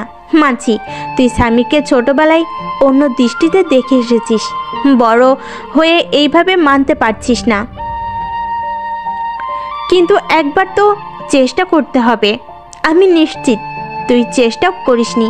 মানুষ চেষ্টা করলে বিশ্ব জয় করতে পারে, আর তুই সামান্য দৃষ্টিভঙ্গি বদলাতে পারবি না। ওরা অসহায় স্বরে বলল, আমি সত্যিই পারবো না মা, পারলে এতদিনে পেরে ফেলতাম, কিন্তু আসলে এটা আমার পক্ষে সম্ভব হচ্ছে না। তোমরা কেউ আমাকে বুঝতে চাইছো না কেন? বিয়ের আগে যদি আমি জানতাম ওনার সাথে আমার বিয়ে হচ্ছে, তাহলে কখনো এই বিয়ে করতাম না আমি। কিন্তু তোমরা তো আমাকে জানতেই দাওনি। আমি ঠিক করেছি বাবার সাথে কথা বলবো, বাবা ঠিকই আমাকে বুঝবে। কি বিষয়ে কথা বলবি তুই বাবার সাথে? ডিভোর্সের বিষয়ে। তুই জামাইকে ডিভোর্স দিবি? ওরা নির্দ্বিধায় বলল, হ্যাঁ। কেন? ওরা জেদ নিয়ে জবাব দিল, উনি একটা অভদ্র মানুষ। আমি... কথা শেষ করার আগেই ওর গালে কষিয়ে চড় মারলেন সাবিরা। গালে চড় নিয়ে ধপ করে চেয়ারে বসে পড়লো ওরা। চোখ তার লাল হয়ে গেল অভিমানে।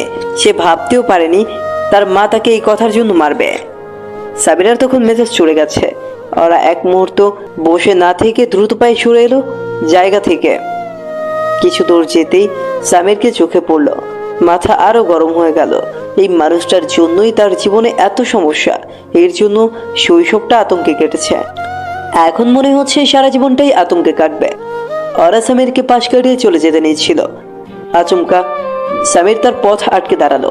মেঘমেদুর কণ্ঠে বলল, ওরা একটু এদিকে আসবে, তোমার সাথে কথা ছিল। ওরা কণ্ঠে খুব নিয়ে বলল, আপনার সাথে আমার কোনো কথা নেই, সামনে থেকে সরে যান। সামির সরল না। ওরাকে বিস্ময়ের সীমান্তে পৌঁছে দিয়ে আচমকা তার হাত ধরে টেনে নিয়ে এলো রুমে। অতঃপর দরজা আটকে দিল। ওরার হৃদস্পন্দন তখন সেকেন্ডে 1000 মাইল গতিতে ছুটছে। কণ্ঠনালী কাঁপছে অস্বাভাবিক হারে। সামির একটা চেয়ার টেনে দিয়ে বলল, বসো। বসবো না আমি। সামির জোর করে তার বাহু টেনে তাকে বসালো। ওরা ব্যথায় কোকিয়ে উঠল। করুণ স্বরে বলল, কি করছেন এসব আপনি? সামির চেয়ারের হাতলের উপর 2 হাত ঠেকালো। ওরার দিকে ঝুঁকে তীক্ষ্ণ দৃষ্টিতে বলল, একজন অভদ্র মানুষের থেকে আর কি এক্সপেক্ট করো তুমি? সামিরের চোখ দুটো টকটকে লাল। অরার বুক ধক করে উঠল। এর মানে একটু আগে সব কথা সে বাইরে দাঁড়িয়ে শুনে ফেলেছে।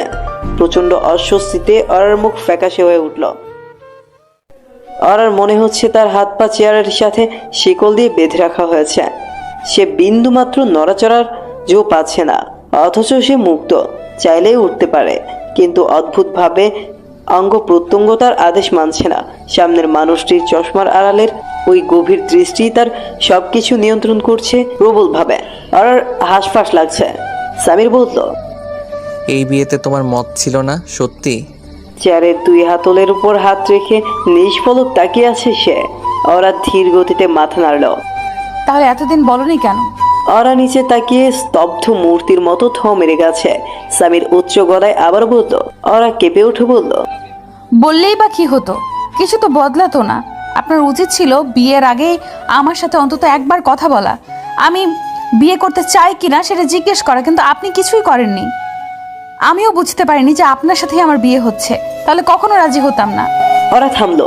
এই অবস্থায় একসাথে এতগুলো কথা সে কিভাবে বলে ফেললো, তাও এক বিষয়ে সামির অবাক হয়ে তাকিয়ে আছে। ভ্রু কুচকে যেন কথাগুলো মানতে তার খুব কষ্ট হচ্ছে।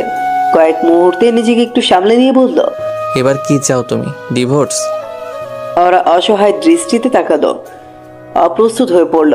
সামির শান্ত সুরে বলল, নির্দ্বিধায় বলতে পারো, ডিভোর্স চাও? আমি জানি না, আমার সিদ্ধান্ত নেওয়ার জন্য একটু সময় দরকার। সামির বুকের মধ্যে দীর্ঘ নিঃশ্বাসটা ছাড়লো। এবার সোজা হয়ে দাঁড়িয়ে পড়ল। বেশ, সময় দেওয়া হলো। সাবিরা চিন্তিত মুখে মেয়েকে খুঁজছে। কোথায় চলে গেল মেয়েটা? বাড়ির পিছনে একটা খোলা জায়গায় নীলিমা চেয়ারে বসে কালকের আয়োজনের তদারকি করছেন। সাবিরাও তার পাশে এসে বসে। নীলিমা হেসে বললেন, আপা, ওরা কি দেখেছেন? একটু আগে সামিরের সাথে যেতে দেখলাম। কেন আপা? না, এমনি। সাবিরা আরো চিন্তায় পড়ে গেলেন। একটু আগে যে ভয়ঙ্কর কথা তিনি শুনেছেন, এরপর আর কোনো ভাবেই শান্তি পাচ্ছেন না। সামিরা এসব জেনে গেলে হবেটা কি? সর্বনাশের আশঙ্কায় তার বুক কাঁপছে। হঠাৎ সামির উপস্থিত হলো। সাবিরার দিকে চেয়ে সালাম দিয়ে মলিন মুখে বলল, ভালো আছেন? সাবিরা আদরে কণ্ঠে বলে উঠলেন, এই তো বাবা, আলহামদুলিল্লাহ। তুমি কেমন আছো? ভালো। আম্মু, একটু এদিকে আসো, কথা আছে। সামিরের ব্যবহারে সামান্য তীক্ষ্ণতা টের পেলেন সাবিরা। কিছু একটা অবশ্যই হয়েছে। নীলিমা সাবিরার থেকে বিদায় নিয়ে ব্যস্ত ভঙ্গিতে সামিরের সাথে উঠে গেলেন। ঘরে এসেই দরজা বন্ধ করলো সামির। তার মুখ রক্তবর্ণ। নীলিমা শঙ্কিত কণ্ঠে বললেন, কি হয়েছে বাবা? সামির ক্ষিপ্ত গলায় উচ্চারণ করলো, যত দ্রুত সম্ভব এগুলো বন্ধ করো। এই বাড়িতে কোনো অনুষ্ঠান হবে না। অনুষ্ঠান হবে না মানে? কি বলছিস এসব? মাথা ঠিক আছে? নীলিমা হতভম্ব। সামির দরাজ গলায় বলল, আমার মাথা একদম ঠিক আছে আম্মু, সেই জন্যই বলছি সব বন্ধ করো। আশ্চর্য, বললে সব বন্ধ করা যায় নাকি? আত্মীয় স্বজন দাওয়াত করা হয়ে গেছে, সবাই জানে কাল অনুষ্ঠান। এখন হঠাৎ সব বন্ধ করে দিলে মানুষকে কি বলবো? সামিরকে হতাশ দেখাচ্ছে। বিছানায় বসে হুশ করে একটা নিঃশ্বাস ছাড়লো। নীলিমা কাছে এসে ছেলের মাথায় হাত রাখলেন, নরম সুরে বললেন, আমাকে বল, কি হয়েছে? হঠাৎ কেন এত রেগে গেলি? সামির লালচে দৃষ্টিতে চেয়ে নির্জীব কণ্ঠে বলল, ওর আর এই বিয়েতে মত ছিল না, ও বিয়েটা মানতে পারছে না। কথাটা বলেই দুই হাতে মুখ ঢেকে নিজেকে সামলানোর চেষ্টা করলো সামির। নীলিমা তাকিয়ে রইলেন ছেলের বিষণ্ণ মুখের দিকে। তিনি ব্যাপারটা আগেই ধরতে পেরেছিলেন। ম্লান গলায় বললেন, ওরা বলেছে? সামির মাথা নাড়ল। নীলিমা হাসার চেষ্টা করলেন, তাতে কি হয়েছে? মাত্র 1 সপ্তাহ গেল, আস্তে আস্তে ঠিক হয়ে যাবে। এখন মানতে না পারলেও পরে মানতে পারবে। এটা আস্তে আস্তে ঠিক হওয়ার মতো বিষয় না আম্মু। ও ডিভোর্সের কথা ভেবে ফেলেছে, তুমি বুঝতে পারছো? ডিভোর্স। নীলিমা কি বললেন বুঝতে পারলেন না। বাইরে থেকে শোরগোল ভেসে আসছে। ফুলবানু বেগমের চিৎকার শোনা যাচ্ছে। সুমন সাহেব মায়ের সাথে কি একটা বিষয় নিয়ে তর্ক বাঁধিয়ে দিয়েছেন। নীলিমা না গেলে ঝামেলা থামবে না, তবুও তিনি যেতে পারছেন না।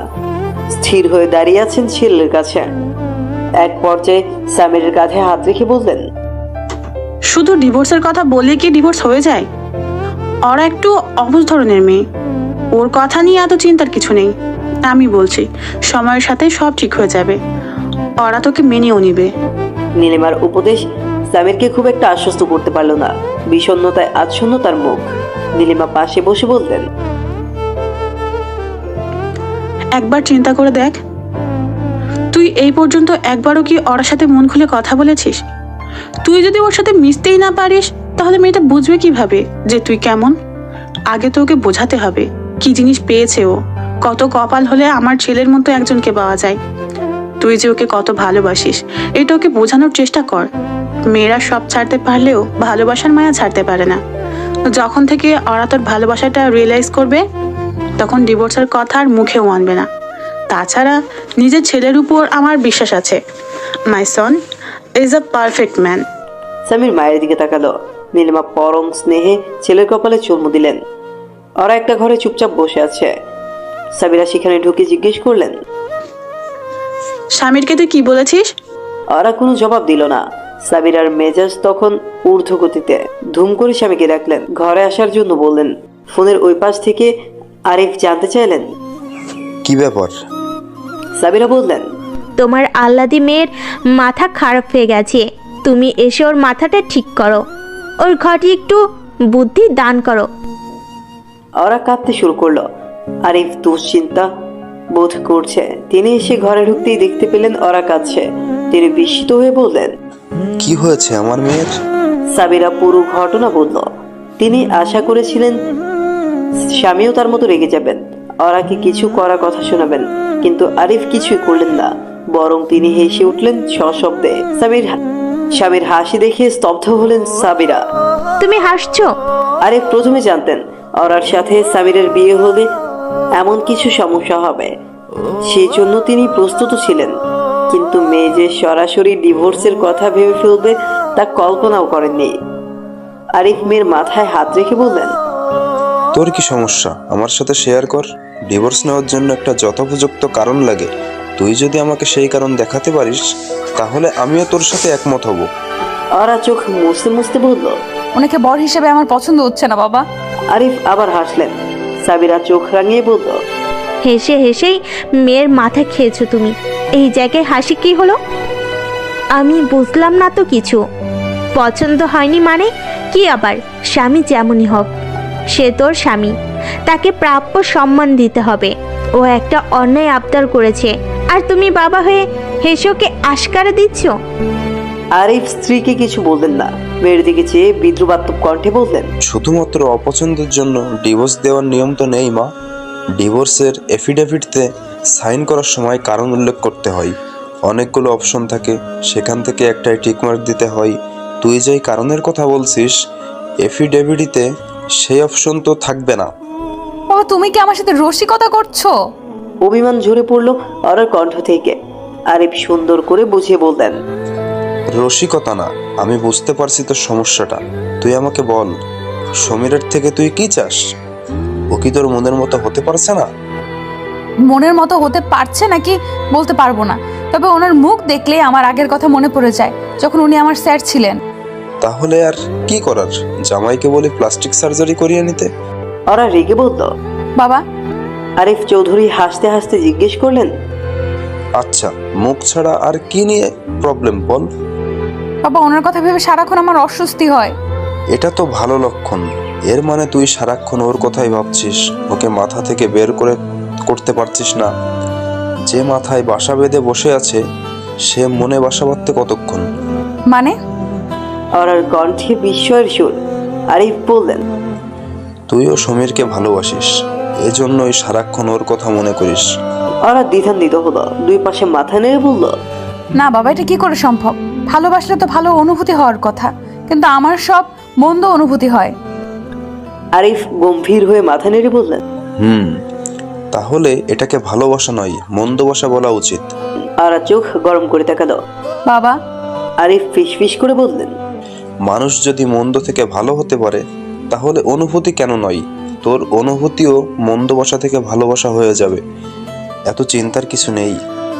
কিন্তু কিভাবে হবে? এতদিনও যেহেতু কিছু হয়নি, আমার মনে হয় না আর কখনো হবে।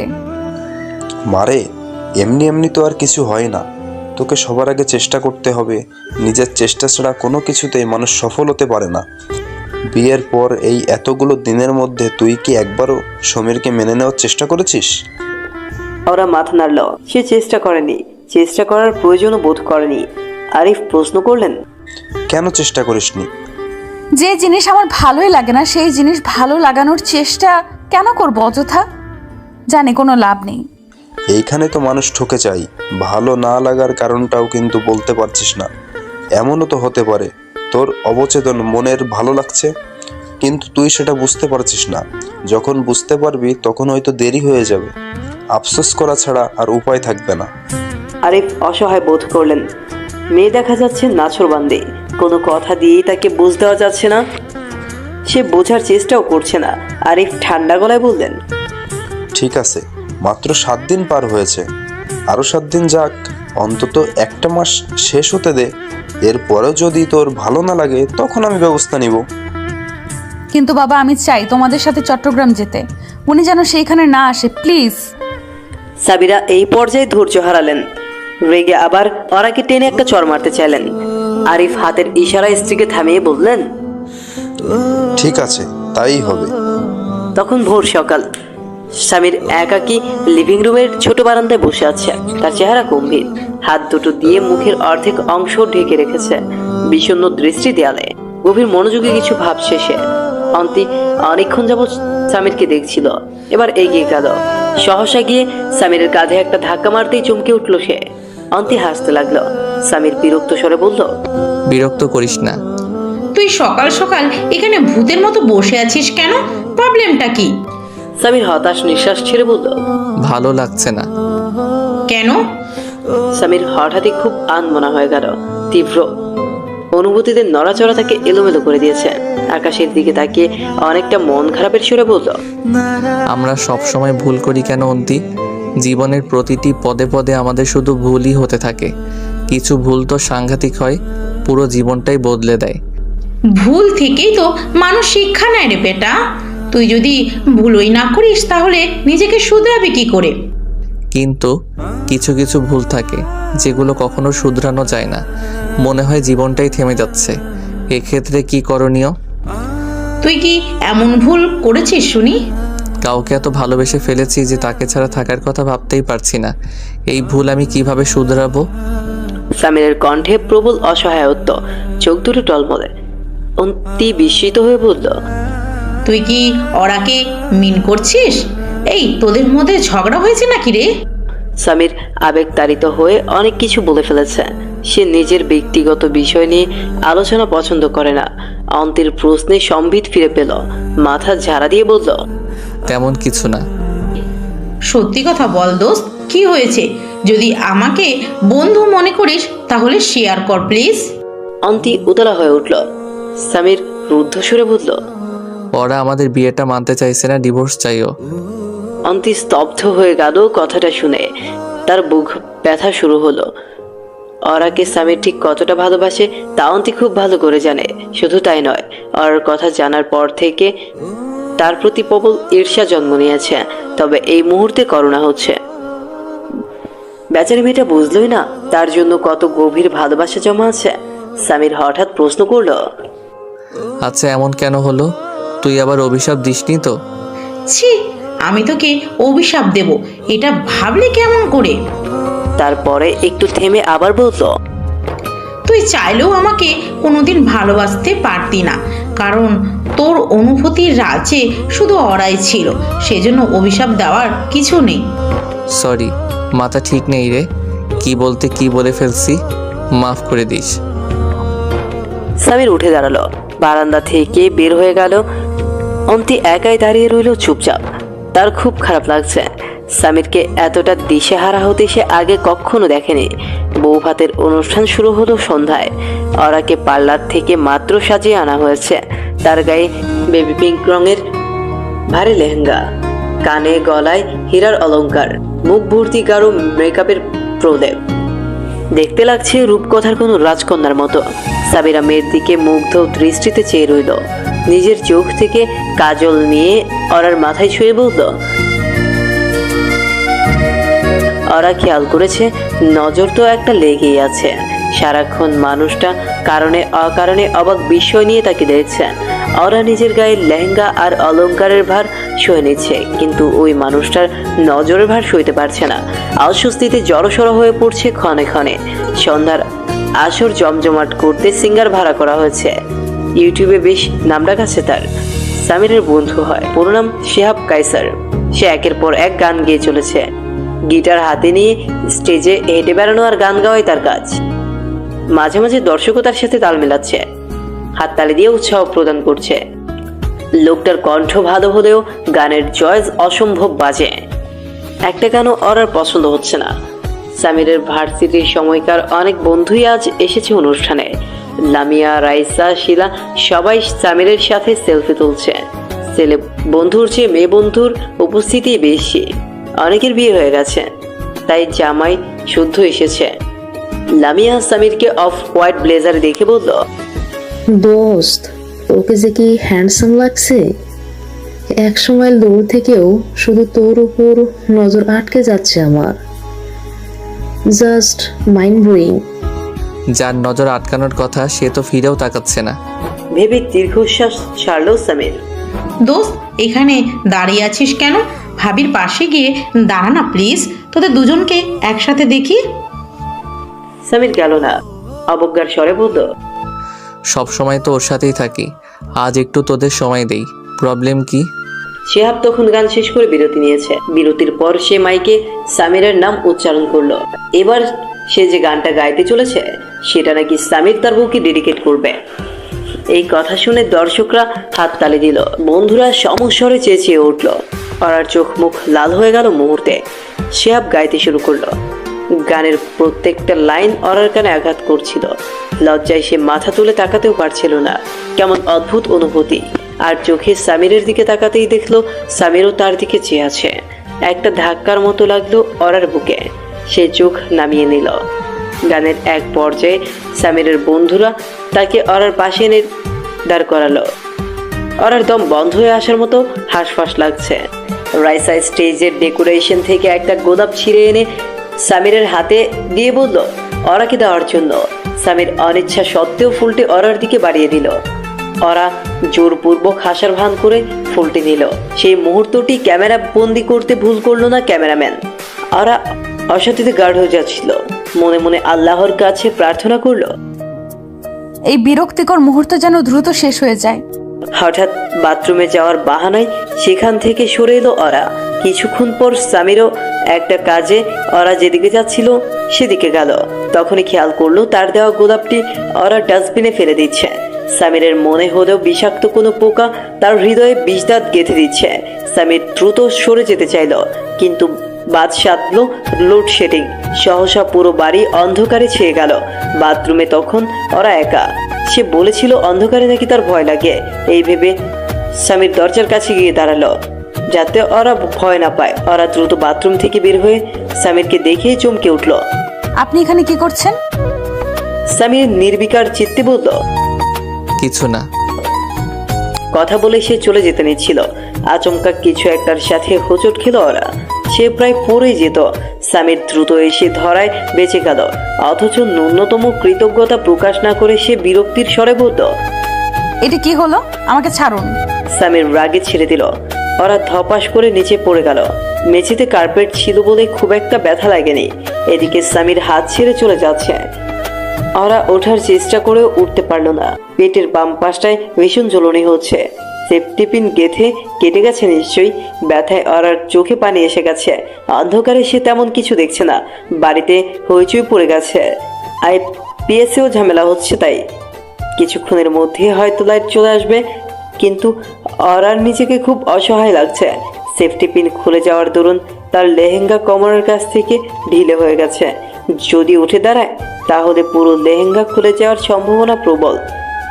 ভীষণ লজ্জার ব্যাপার হবে তখন। ওরা মনে মনে দোয়া করতে লাগলো যাতে লাইট এত দ্রুত না আসে। ভারী লেহেঙ্গা নিয়ে উঠতেও পারছে না। পায়ে ব্যথা লাগছে, পা ভাঁজ করেও ওঠা যাচ্ছে না, শিরায় টান লাগছে। সামির ওরার অবস্থা দেখে আবার ফিরে এলো। হাঁটু গেড়ে তার সামনে বসলো। ডান হাতটা বাড়িয়ে বলল, আই এম সরি। বেশি ব্যথা পেয়েছো? ওঠো। ওরা উঠল না, মুখ ঘুরিয়ে অন্যদিকে তাকালো। সামির বলল, বিপদে পড়লে অপমান গায়ে মাখতে হয় না। ওরা জবাব দিল না, ফিরেও তাকালো না। সামিরের উপস্থিতি তার বিরক্তির মাত্রা বাড়িয়ে দিয়েছে। লোকটা এখনো যায়নি কেন? সে গেলেও তো ওরা কোনোভাবে উঠে বসার চেষ্টা করতে পারতো। এখন সামিরের সামনে উঠতে গেলে যদি লেহেঙ্গা সত্যি নিচে নেমে যায় তাহলে একটা কেলেঙ্কারি হবে। ওরা উঠছিল না দেখে সামির অধৈর্য হয়ে তাকে একদম পাজাকলায় তুলে নিল। ওরা ঘটনার আকস্মিকতায় অবাক হওয়ার সুযোগ পেল না, চোখ মুখ খিচে আর্তনাদ করলো। যে জায়গায় সেফটি পিন গেঁথে গেছে সামিরের হাত ঠিক সেই জায়গাতেই। ব্যথায় ওরার চোখ মুখ কাঁপছে, চোখ থেকে ঝরঝর করে অশ্রু পড়ছে। তরল অনুভব হয়। সামির একবার নিজের হাতটা দেখলো, রক্তে আঙুল ভরে গেছে। সামিরের মাথা ঘুরে উঠল। রক্ত এলো কি করে? সে দিশেহারার মতো হয়ে গেল। এদিকে ওরা কাঁদছেই। সামির চিন্তা করলো কাউকে ডাকবে। তারপর কিছু একটা ভেবে ওরাকে ফাঁকা রুমে নিয়ে এলো, দরজা আটকে তাকে বিছানায় বসালো। তারপর এক নাগারে বললো, আই এম সরি, বুঝতে পারিনি, বিশ্বাস করো দেখি। সামির পেটের কাছে হাত নিতে গেলেই ওরা আটকে উঠল, দ্রুত সরে গেল। সামির বলল, রক্ত বের হচ্ছে, ওরা না দেখলে বুঝবো কি করে কি হয়েছে। ওরা চোখ মুখ বন্ধ করে কান্না ঢুক গিলল, ভারী গলায় উচ্চারণ করলো, সেফটি পিন গেঁথে গেছে। ওহো, দেখতে দাও প্লিজ, কতটা কেটেছে। সামির দেখতে গেলেই পুনরায় বাধা দিল। ওরা লজ্জায় রীতিমতো নুয়ে পড়ছে সে। সামির তার নিষেধের তোয়াক্কা করলো না। পকেট থেকে মোবাইল নিয়ে ফ্ল্যাশ লাইট জেলে জোর করেই দেখলো ব্রোঞ্জের ধারালো সুই গেঁথে একদম থেতলে গেছে শুভ্র কোমল ত্বক।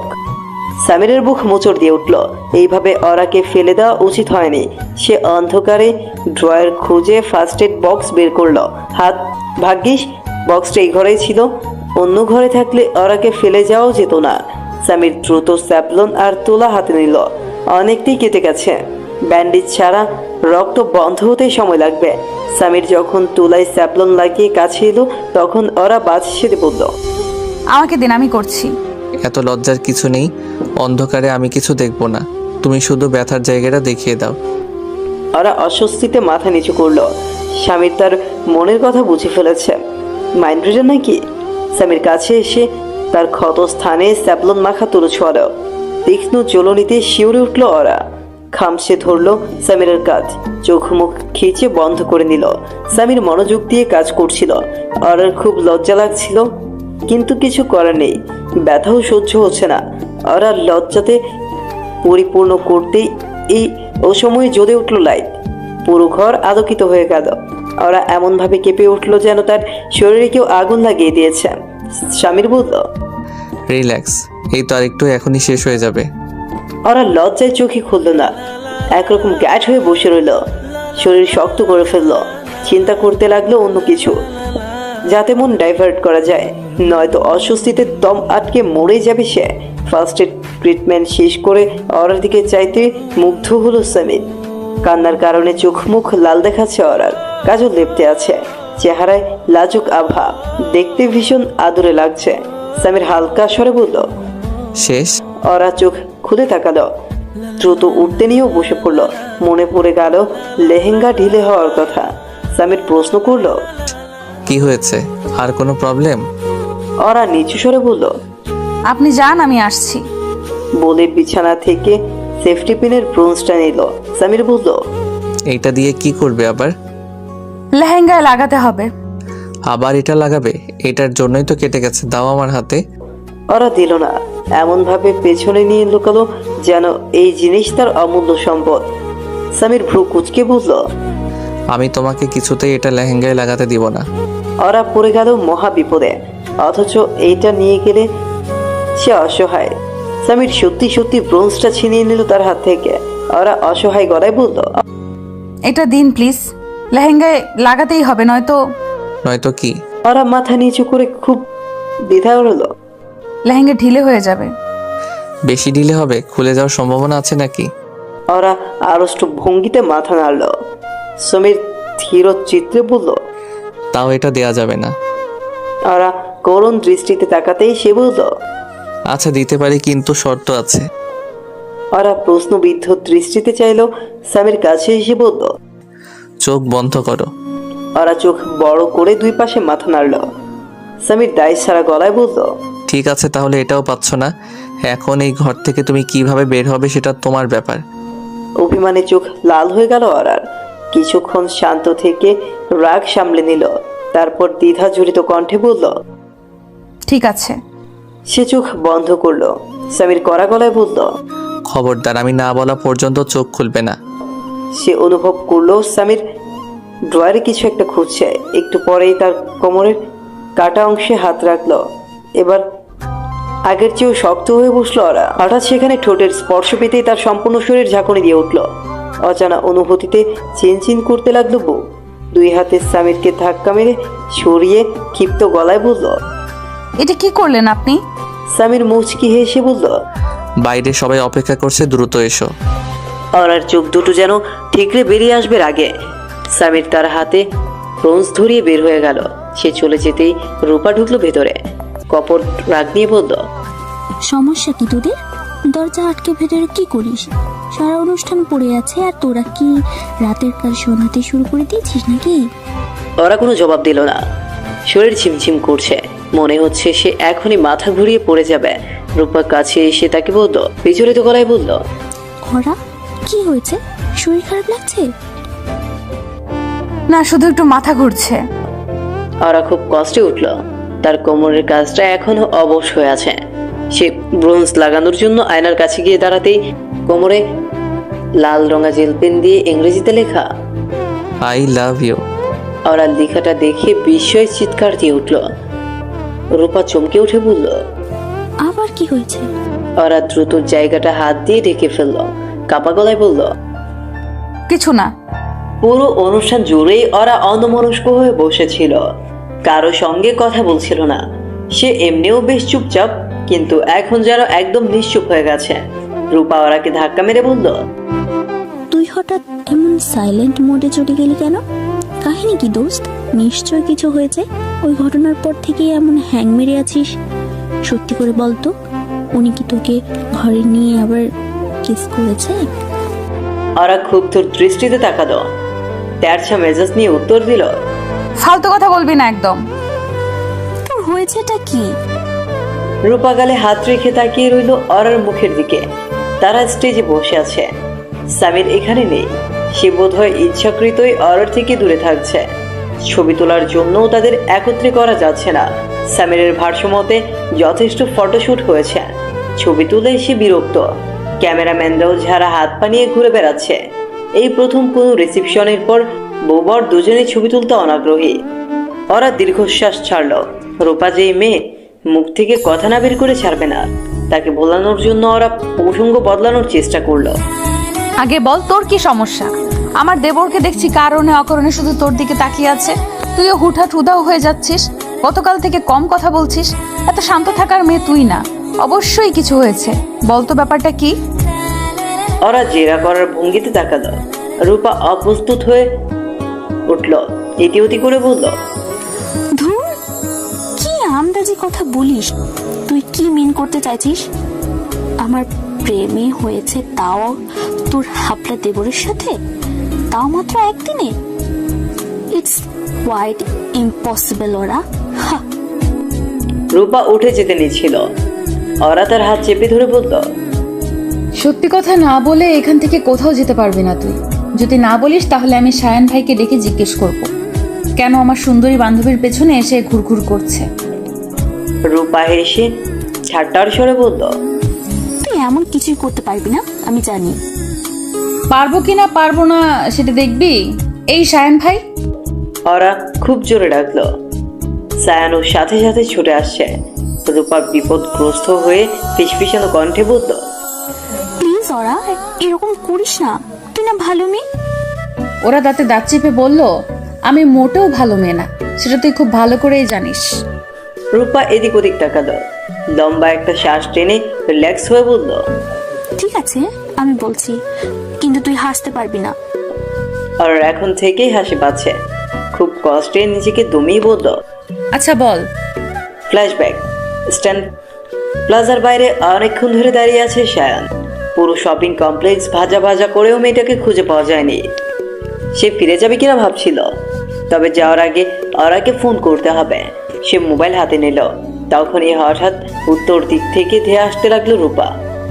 গলা ফাটিয়ে চিৎকার করে বলল, ধরুন ধরুন ধরুন, আরে চোর যাচ্ছে ধরুন। সায়ান হয়তো বিস্মিত হয়ে লক্ষ্য করলো ধেয়ে আসা মেয়েটি তার দিকে আসছে। মাথায় নীল রঙের ক্যাপ, গায়ে সাদা টি শার্ট আর ডেনিম জ্যাকেটের সাথে মিলিয়ে একই রকমের জিন্স প্যান্ট, পায়ে পাম্প শু।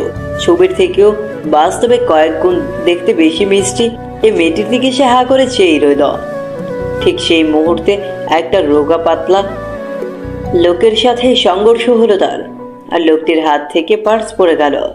সায়ান অন্যমনস্ক অবস্থায় ভূমি থেকে পার্সটা তুলে ছেলেটির হাতে দিল। পার্স নিয়ে ছেলেটি আবার প্রাণপণে দৌড় দিল। এদিকে রূপার চোখে মুখে আগুন জ্বলছে। তেরে এসে সায়ানকে ধাক্কা মেরে বলল, মাথায় কি গোবর ভ্যাবলা একটা? সায়ান জবাব দিল না। সে বিষয় নিয়ে রূপাকে দেখছে। ঘরমাক্ত মুখ, লাল চোখ, তীক্ষ্ণ নাগের ডগায় সে কি তেজ! মেয়ে তো নয়, যেন আস্ত নাগা মরিচ। কিছু দূর যেতেই পা পিছলে রাস্তার মাঝখানে পড়ে গেল রূপা। কয়েকজন ছেলে হই হই করে দৌড়ে এলো তাকে তুলতে। সায়ানও ছুটে গেল। দুই হাতে সে রূপাকে ধরে বলল, বেশি ব্যথা পেয়েছেন ম্যাডাম? রূপা কাটমোট দৃষ্টিতে বলল, আপনাকে আমি পুলিশে দিব। কিন্তু আমি কি করলাম? রূপা উঠে দাঁড়িয়ে আক্রমণাত্মক স্বরে বলল, পুরো 5,000 টাকা ছিল আমার পার্সে, 25,000-এর ফোনটাও তো যেত যদি পকেটে না রাখতাম। সব যেত আপনার জন্য। রূপা খপ করে সায়ানের গলা চেপে ধরল। সায়ান তার আচরণ দেখে ভয়ে চুপসে গেছে। অপরাধী স্বরে বলল, সরি ম্যাডাম, বুঝিনি যে ওটা চোর ছিল। আপনাকে মেরে আমি ভর্তা বানাবো। নিজের হাত আমার পার্স চোরের হাতে তুলে দিয়েছেন। আমার তো মনে হচ্ছে এই চক্রের সাথে আপনিও জড়িত। আপনিও একটা ছিনতাইকারী। সায়ান দ্রুত বলল, বিশ্বাস করুন, এমন কিছুই না। আর আমি কিভাবে বুঝবো যে ওটা চোর? কিভাবে বুঝবেন মানে? আমি যখন চোর চোর বলে চেঁচাচ্ছিলাম তখন আপনার কান কই ছিল? শুনতে পাননি? রূপা অনেক গর্জন করে কথা বলছে। সায়ানের কান ফেটে যাচ্ছে। কাচুমাচু গলায় বলল, আমি তো খেয়াল করিনি, আপনাকে দেখছিলাম শুধু। শুধু আমাকে দেখছিলেন মানে? আমি কি বাঘ না হাতি যে হাঁ করে দেখতে হবে? রূপা খেয়াল করলো আশেপাশে সবাই তাদের দেখছে। সে নিজেকে শান্ত করে সায়ানের কলার ছেড়ে দিল। সায়ান তার মানিব্যাগ বের করে বলল, সরি, আমি ক্ষতিপূরণ দিতে রাজি। এই নিন আপনার 5,000 টাকা। আপনার টাকা আমি কেন নিব? আমাকে ছেঁচড়া মনে হয়? একদম না, আমি তো শুধু নিজের ভুল শুধরানোর চেষ্টা করছি। আপনি টাকাটা রাখলে আমি খুশি হব। রূপা গুনে দেখলো সত্যি 5,000 আছে নাকি। তারপর নিচু গলায় বলল, বরাবর 5,000 ছিল না, এর চেয়ে কিছু কম ছিল আমার ব্যাগে। তাহলে বাকিটা দিয়ে আমাকে কফি অফার করতে পারেন। সায়ান হাসলো। রূপা অগ্নি দৃষ্টিতে তাকাতেই হাসিটা মুছে ফেলল দ্রুত। মলিন মুখে বলল, আপনাকে নিতে আসা আমার ভুল হয়েছে। এখন মনে হচ্ছে না এলেই ভালো হতো। এই চোরটাকে ধরতে পারলে কি করতেন আপনি? মেরে বস্তা বানাতাম একদম। রূপার জিনিস চুরি করার মজা বুঝিয়ে দিতাম শালাকে। বাই দ্য ওয়ে, আপনাকে কে পাঠিয়েছে? ওরা ভাবি। রূপা কেমন তাচ্ছিল্য দৃষ্টিতে সায়ানকে উপর নিচ দেখতে লাগলো। সায়ান নিজের অবস্থান দেখে খানিকটা লজ্জা পেল। কণ্ঠাবোধ নিয়ে বলল, আসলে দেয়ালের রং লাগাচ্ছিলাম তো, ওই সময় ভাবি এসে বলল আপনাকে খুঁজে পাওয়া যাচ্ছে না, তাই তাড়াহুড়ো করে এভাবেই চলে এসেছি। ও। সায়ান শব্দ করে হাসলো, যেন খুবই মজার কৌতুক শুনেছে। রূপা ভাবল, এই বোকা ধরনের ছেলে অরার দেবর হতে পারে না। যেখানে বড় ভাই এত স্মার্ট, সেখানে ছোট ভাই নিশ্চয়ই এমন ল্যাচে কবরে হবে না। আপনি শায়ান সাহেবকে চেনেন? সায়ান সাহেব? সেটা আবার কে? আরে, আপনার অরা ভাবের দেবর। ও ছোট ভাইয়ের কথা বলছেন? চিনব না কেন, সে তো খুবই ভালো মানুষ। আমি কি ভাবছি জানেন? আপনার ছোট ভাইকে পটিয়ে বিয়ে করে ফেলবো, তারপর ওই বাড়িতেই থাকার ব্যবস্থা করব। আপনি আমাকে ডাকবেন ছোট ভাবি? সায়ান এই কথা শুনে বিষম খেল। কাশতে কাশতে বলল, খুবই ভালো প্ল্যান ম্যাডাম। ওরা আর আমি ছোট থেকে ঠিক করেছিলাম বিয়ে করলে আপন তো ভাইকে করব, যেন সারা জীবন একসাথে থাকতে পারি। আচ্ছা, আপনার কি মনে হয় উনি আমাকে দেখে পড়বে? অবশ্যই পড়বে ম্যাডাম, আপনি এত সুন্দর। কিন্তু কিভাবে ভাইয়াকে পটাবেন সেটা কি ঠিক করেছেন? যদি তার সঙ্গে আমার দেখা হয় তাহলে ফট করে একটা চুমু দিয়ে বলবো আই লাভ ইউ। সায়ন চমকে উঠল। রূপা বলল, আপনি যেমন এখন ভয় পেলেন সেও ভয় পেয়ে যাবে, তারপর থেকে সারাক্ষণ শুধু আমার কথাই ভাববে। আইডিয়াটা দারুণ না? রূপা এক চোখ টিপল। সায়ন বহু কষ্টে ঢোক গিলে বলল, খুবই দারুণ আইডিয়া, কিন্তু আমার বিশ্বাস হচ্ছে না যে আপনি অরা ভাবির বেস্ট ফ্রেন্ড। কেন বিশ্বাস হচ্ছে না? মানে ভাবি এত লাজুক আর আপনি। রূপা খিলখিল করে হেসে উঠল। এই কথা শুধু আপনি না, সবাই বলে। রূপা অরার জন্য খুব সুন্দর একটা ল্যাম্পশেড কিনল। বাকি টাকা সায়নকে ফিরিয়ে দিল। সায়ন নিতে চাইছিল না, রূপা জোর করে দিল। তার জিনিস ছিনতাই হয়ে গেছে, এটা তার কপালের দোষ, তাই বলে সায়নের থেকে ক্ষতিপূরণ নিবে না। বাকি টাকাও সে বাড়িতে গিয়ে ফেরত পাঠাবে। তারা ফেরার পর প্রবেশ মুখেই দেখা হয়ে গেল সামিয়ার সাথে। সায়নকে দেখে সামিয়া বলল, ছোট ভাইয়া দ্রুত বাবার ঘরে যাও, তোমাকে ডাকছে।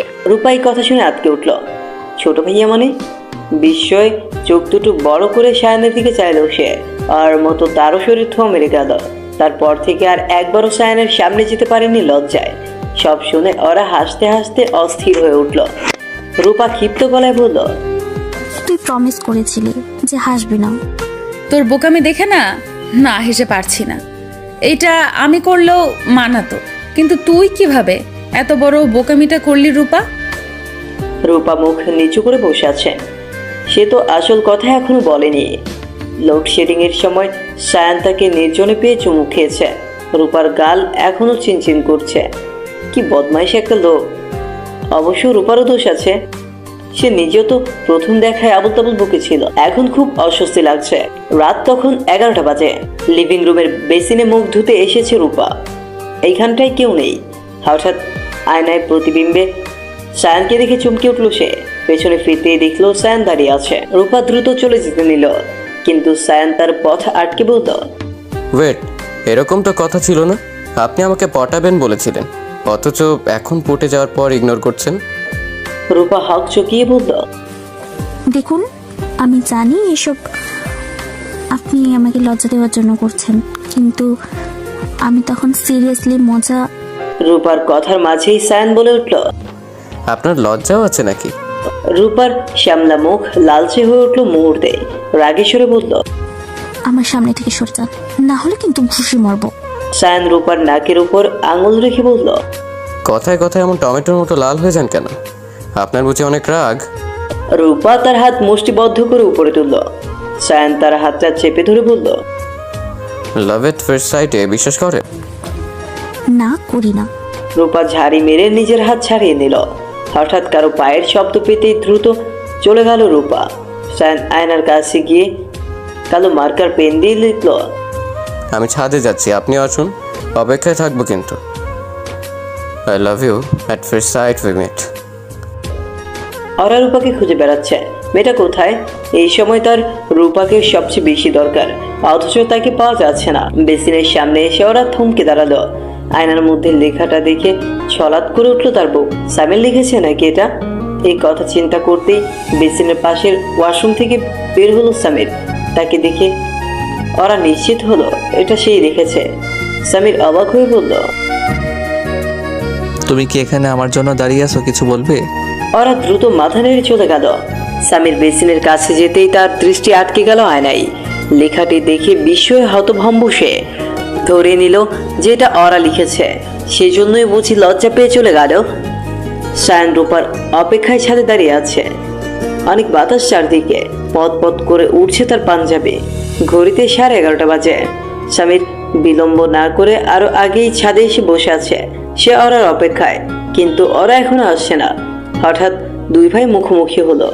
সায়নকে দেখে স্বামীর ভ্রু কুচকালো। অন্যদিকে স্বামীরকে দেখে সায়ন অবাক। ভাই এখন সাদে কি করছে? তাকে দেখেই কি রূপা আসছে না? সামিরের মনেও একই প্রশ্ন উদয় হলো। সায়ন কেন ছাদে? সে থাকলে তো ওরা আসবে না। তুই এখানে কি করছিস? সায়ান ভোরকে তাকালো। সে সামিরকে বেশ ভয় পায়। ছোট ভাইরা সাধারণত বড় ভাইয়ের সাথে ফ্রি হয়, কিন্তু তাদের সম্পর্কটা একটু ভিন্ন। সায়ান এতটা ফ্রি না। সে তার বাবাকেও এতটা ভয় পায় না যতটা সামিরকে পায়। ইতস্তত করে বলল, ঘরে খুব গরম, তাই ছাদে একটু বাতাস খেতে এসেছিলাম। সামির গম্ভীর মুখে বলল, অনেক বাতাস খাওয়া হয়েছে, এবার নিচে যা। তুমি কেন এখানে ভাইয়া? সামির তীক্ষ্ণ চোখে তাকাতেই সায়ান মাথা নামিয়ে দ্রুত নিচে চলে গেল। আর বেশ কিছুক্ষণ ছাদে দাঁড়িয়ে অপেক্ষা করলো সামির, কিন্তু ওরা আসছে না। বাধ্য হয়ে সেও নিচে ফিরে গেল। সেদিনের মতো আজকে ফুল দিয়ে বিছানা সাজানো হয়নি, তবে ঘর খুব পরিপাটিভাবে গোছানো হয়েছে। দেয়ালে মরিচ বাতি লাগানো হয়েছে। অন্তি ওরাকে শাড়ি পরিয়ে দিচ্ছে। খুব সুন্দর ফ্লোরাল প্রিন্টের পাতলা একটা শাড়ি, অফ শোল্ডার গোলাপি ব্লাউজ। ওরা বলল, আমি শাড়ি পরে ঘুমাতে পারবো না আপু, অন্য কিছু পরি। অন্তি বলল, শাড়ি পরে ঘুমাতে হবে কে বলছে? আজ রাতে তোমার এমনিও ঘুম হবে না, তাছাড়া শাড়ি তো খুলেই ফেলা হবে। লজ্জায় নির্বাক হয়ে গেল ওরা। এই মেয়ের মুখে কিছুই আটকায় না। তাকে কড়া করে একটা ধমক দিতে পারলে ভালো হতো, কিন্তু ওরা কখনো কারোর সাথে রূঢ় আচরণ করতে পারেনি। তাছাড়া মেয়েটা তার থেকে বয়সে বড়। বেশ কিছুক্ষণ পর ঘরে ঢুকলো সামির। তাকে দেখে অকারণেই দাঁড়িয়ে পড়লো ওরা। এমন একটা ভাব যেন এখনই তাকে ছুটে পালাতে হবে। অন্তি হাত ধরে টেনে ওরাকে বসিয়ে বলল, তুমি উঠলে কেন? উঠবো তো আমি। সামির বিরক্ত গলায় বলল, তুই এখানে কি করছিস? রাত 12:30 বাজে। অন্তি বলল, আজ সারা রাত এখানে বসে গল্প করব ভাবছি। সামির হাত ভাঁজ করে থমথমে কণ্ঠে বলল, 5 মিনিটের মধ্যে রুম খালি কর। অন্তিকালে হাত রেখে বলল, কেন? আর বুঝি তর সইছে না? আর এই কথায় চরম অভ্যস্ত। অন্তি শুধু স্যামের ফ্রেন্ড না, ক্যাজিনো হয়, এই জন্যই সেই বাড়িতে সব সময় থাকে। কিন্তু এই মেয়ে থাকলেই যে ওরাকে এতটুকু শান্তি দিবে না, সেটা বোঝাই যাচ্ছে। অন্তি 2 হাতের বাহু ডোরে জড়িয়ে ধরলো ওরাকে, ঢং করে বলল, তাহলে কি ওনাকেও নিয়ে যাব? তুই তো বললি রুম খালি করতে। ও যাবে না। কিভাবে বুঝলি যাবে না? আমি বললেই ও যাবে। সামির পূর্ণ দৃষ্টিতে তাকালো ওরার দিকে, প্রশ্ন করলো, তুমি যেতে চাও? ওরা চমকে উঠল। তৎক্ষণাৎ কি বলবে বুঝতে পারলো না। তার হ্যাঁ বলতে ইচ্ছে করছে। অন্তি অতি উৎসাহী হয়ে বলল, নীরবতাই সম্মতির লক্ষণ। ওরা আমার সাথেই থাকতে চায়, তোর কাছে থাকতে চায় না। তোকে ভয় পাচ্ছে। সামির ওরার দিকে তাকিয়ে আছে। ওরা জড়সড় হয়ে গেল। সামির শান্ত স্বরে বলল, সত্যি যেতে চাও? ওরা কিছু বলল না। অন্তি তাকে ছেড়ে দিয়ে বলল, থাক বাবা, আমি ঝামেলায় পড়তে চাই না। নানু শুনলে আমাকে বকবে।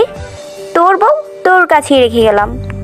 অন্তি যাওয়ার সময় সামিরের কাছে এসে থামলো একটু, ফিসফিসিয়ে বলল, সাবধানে। সামির ক্রুদ্ধ গলায় বলল, ভাগ। অন্তি হাসতে হাসতে বের হয়ে গেল। সামির ভেতরে ঢুকে দরজা আটকে দিল।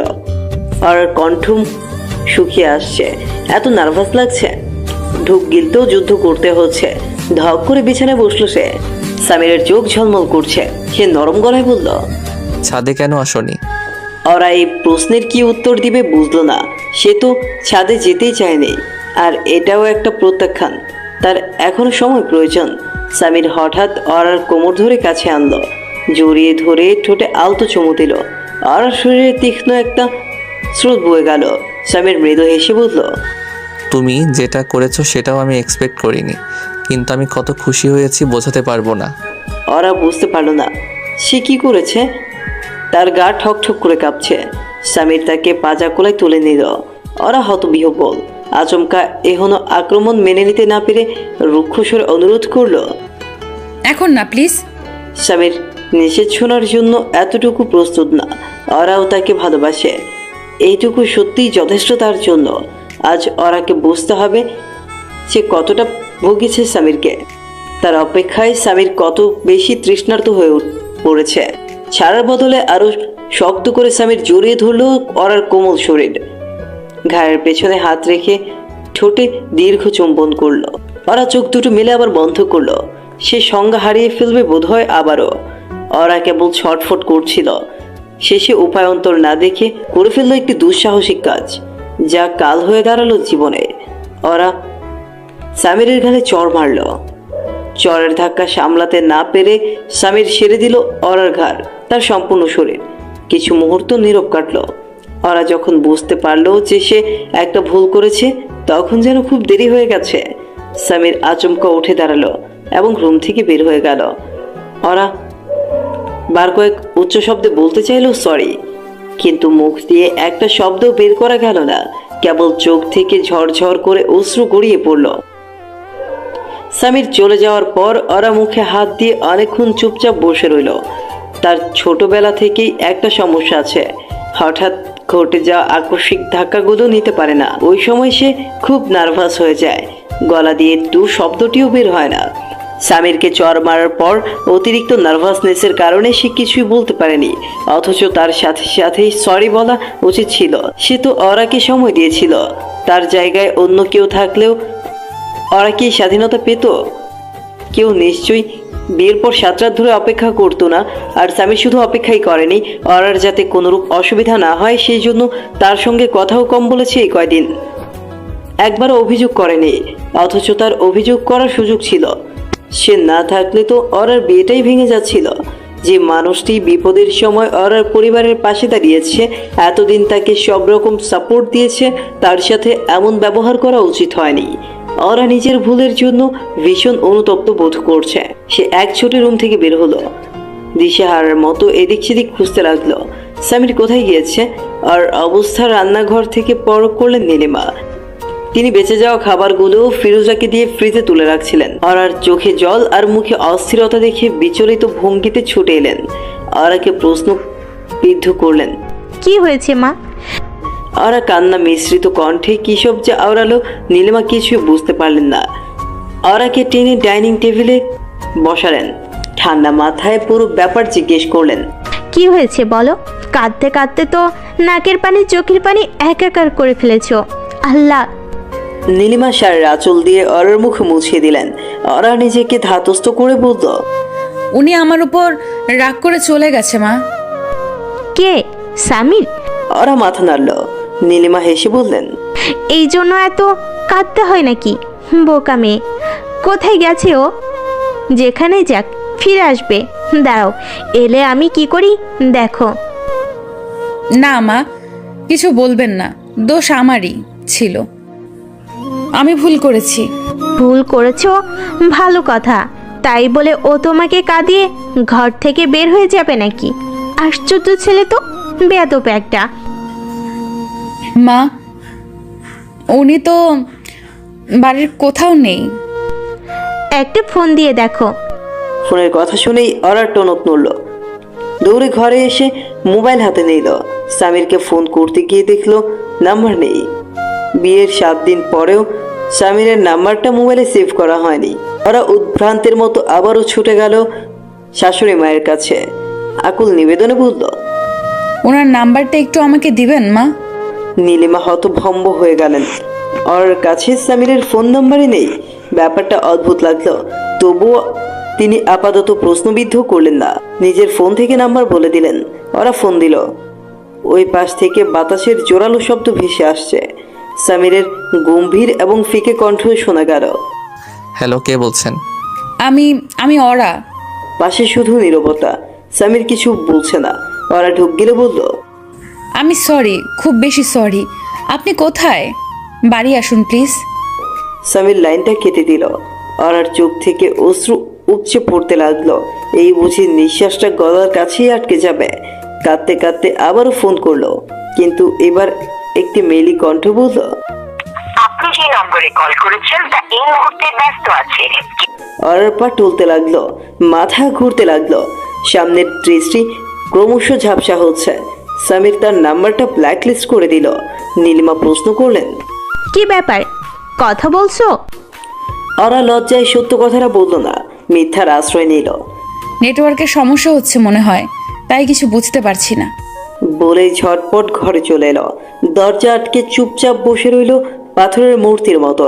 ঝড়ো বাতাসে সামিরের কপালের কাছে জড়ো হয়ে থাকা চুল উড়ছে। বৃষ্টির ঝাপসায় চোখ মুখ ভিজে একাকার। আজকে সকাল থেকেই ব্যবসা গরম ছিল। পরিবেশে এই রাতের বেলা দুনিয়া তোলপাড় করে বৃষ্টি নেমেছে।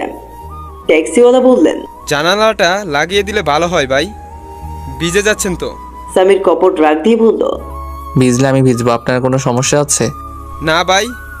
তাহলে চুপ থাকুন। ভাই কোথায় যাব সেটা তো বললেন না। যেখানে খুশি যান, কোনো প্রশ্ন করবেন না, যত ভাড়া উঠবে দিয়ে দিব। ট্যাক্সি ড্রাইভার মিনমিন করে বললেন। অদ্ভুত প্যাসেঞ্জার। সামির প্রবাহবান বৃষ্টির দিকে অপলক চেয়ে রইল। তার হৃদয় বিষণ্ণ ব্যথায় স্তব্ধ হয়ে আছে, আর অনুভূতিগুলো ঠিক বোধগম্য হচ্ছে না। মেয়েটা কি চায়, কেন চায়, তা কিছুই বুঝে ওঠার জো নেই। যখনই সামির তাকে একটু বুঝতে শুরু করে, তখনই ওরা এমন এক কাণ্ড করবে যে তার পুরো ধারণাই বদলে যাবে। গতকাল সে ডিভোর্সের কথা বলেছিল। সন্ধ্যায় সামিরের উপস্থিতিতে বিরক্তি প্রকাশ করলো, কিন্তু লোডশেডিং এর পর তারা যখন আলাদা ঘরে ছিল, তখন ওর আচরণ বদলে গেছিল। প্রতিটি কথায় লজ্জা পাচ্ছিল। মনে হয়েছিল সেও সামিরের প্রতি আগ্রহী। তারপর আয়নায় মেসেজ লিখে ছাদে আহ্বান করলো, অথচ নিজেই এলো না। এমনকি ভালোবাসার কথাও নিজের মুখে স্বীকার করেছিল। সামির তো ধরেই নিয়েছিল এবার বুঝি ওর জড়তা কাটবে, সব স্বাভাবিক হবে।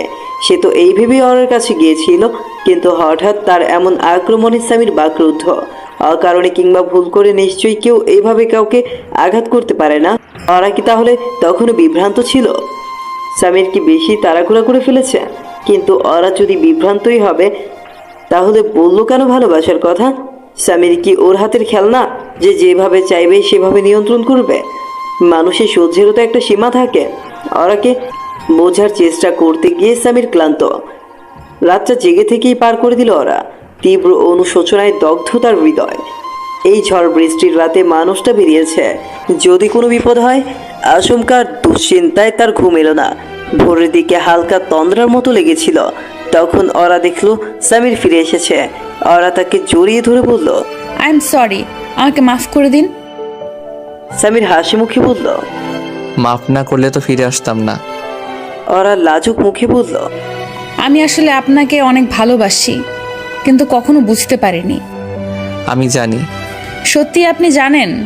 তাহলে রেগে চলে গেলেন কেন? আর যাব না, প্রমিস। ওরা মিষ্টি করে হাসলো। সামির থেকে বাইরে নিয়ে এলো। সদর দরজার কাছে একটা নতুন বাইক। সামির বলল সে ওরাকে নিয়ে ঘুরতে যেতে চায়। তারা বাইকে উঠল। কি নৈসর্গিক সুন্দর প্রকৃতি, রাস্তায় একটা মানুষও নেই। বিস্তর এক বেলাভূমির পথ ধরে তারা ছুটছে। ওরা সামিরকে পেছন থেকে ঝাপটে ধরে আছে। সামির খুব জোরে বাইক চালাচ্ছিল। আর মনে হলো তারা অ্যাক্সিডেন্ট করবে। সত্যি তাই হলো। রক্তাক্ত অবস্থায় দুজনেই পড়ে রইল ফাঁকা রাস্তায়। দুঃস্বপ্ন দেখে আচমকা ঘুমটা ভেঙে গেল ওরার। বুক ধুকপুক করতে লাগলো। মনে হলো এমন ভয়ঙ্কর দুঃস্বপ্ন সে আগে কখনো দেখেনি। ঘড়িতে তাকিয়ে দেখলো সকাল 8টা বাজে। দ্রুত ঘর থেকে বের হলো। ড্রয়িং রুমে সবাই জটলা পাকিয়ে বসে আছে।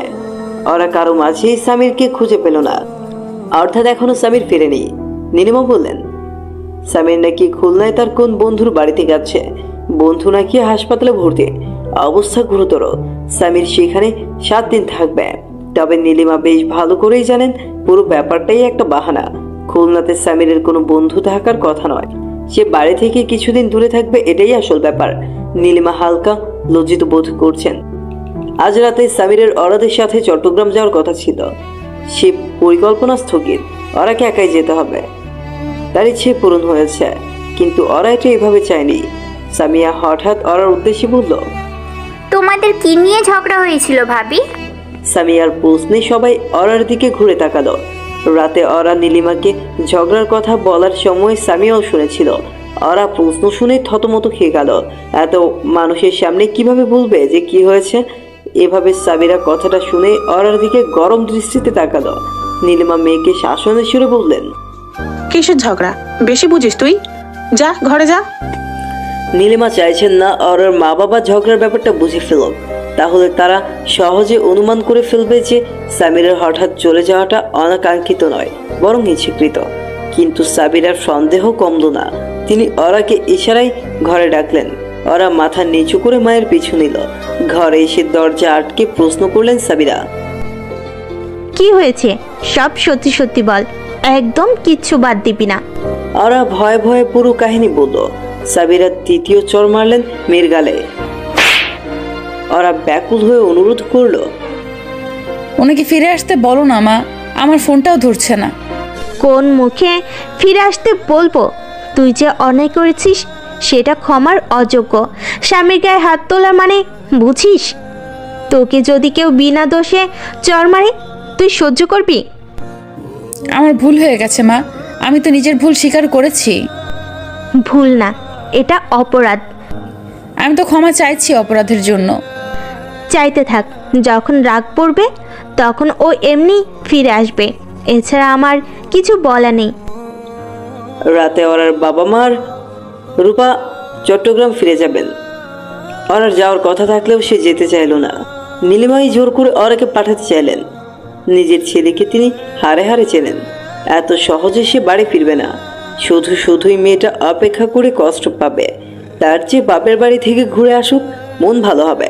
কিন্তু ওরা যাবে না। সায়ান নিজে থেকেই রূপাদের স্টেশনে পৌঁছে দেওয়ার কথা বলল। ছেলের দায়িত্ববোধ দেখে সুমন সাহেব খুশি হলেন। কিন্তু ওরা জানে এখানে আসল কারণটা কি। বাবা মার রূপা চলে যাওয়ার পর ওরার সময়টা খুব অসহনীয় তীক্ষ্ণ ব্যথায় অতিবাহিত হচ্ছিল। 3 দিন কেটে গেল, কিন্তু সামির ফিরল না। তার সাথে ওরার না কোনো যোগাযোগ হলো আর না কোনো সাক্ষাৎ। ওরা সামিরের ঘরে তারই অপেক্ষায় একা একা থাকতে শুরু করলো। প্রতীক্ষা জিনিসটা বড্ড কষ্টের, বড্ড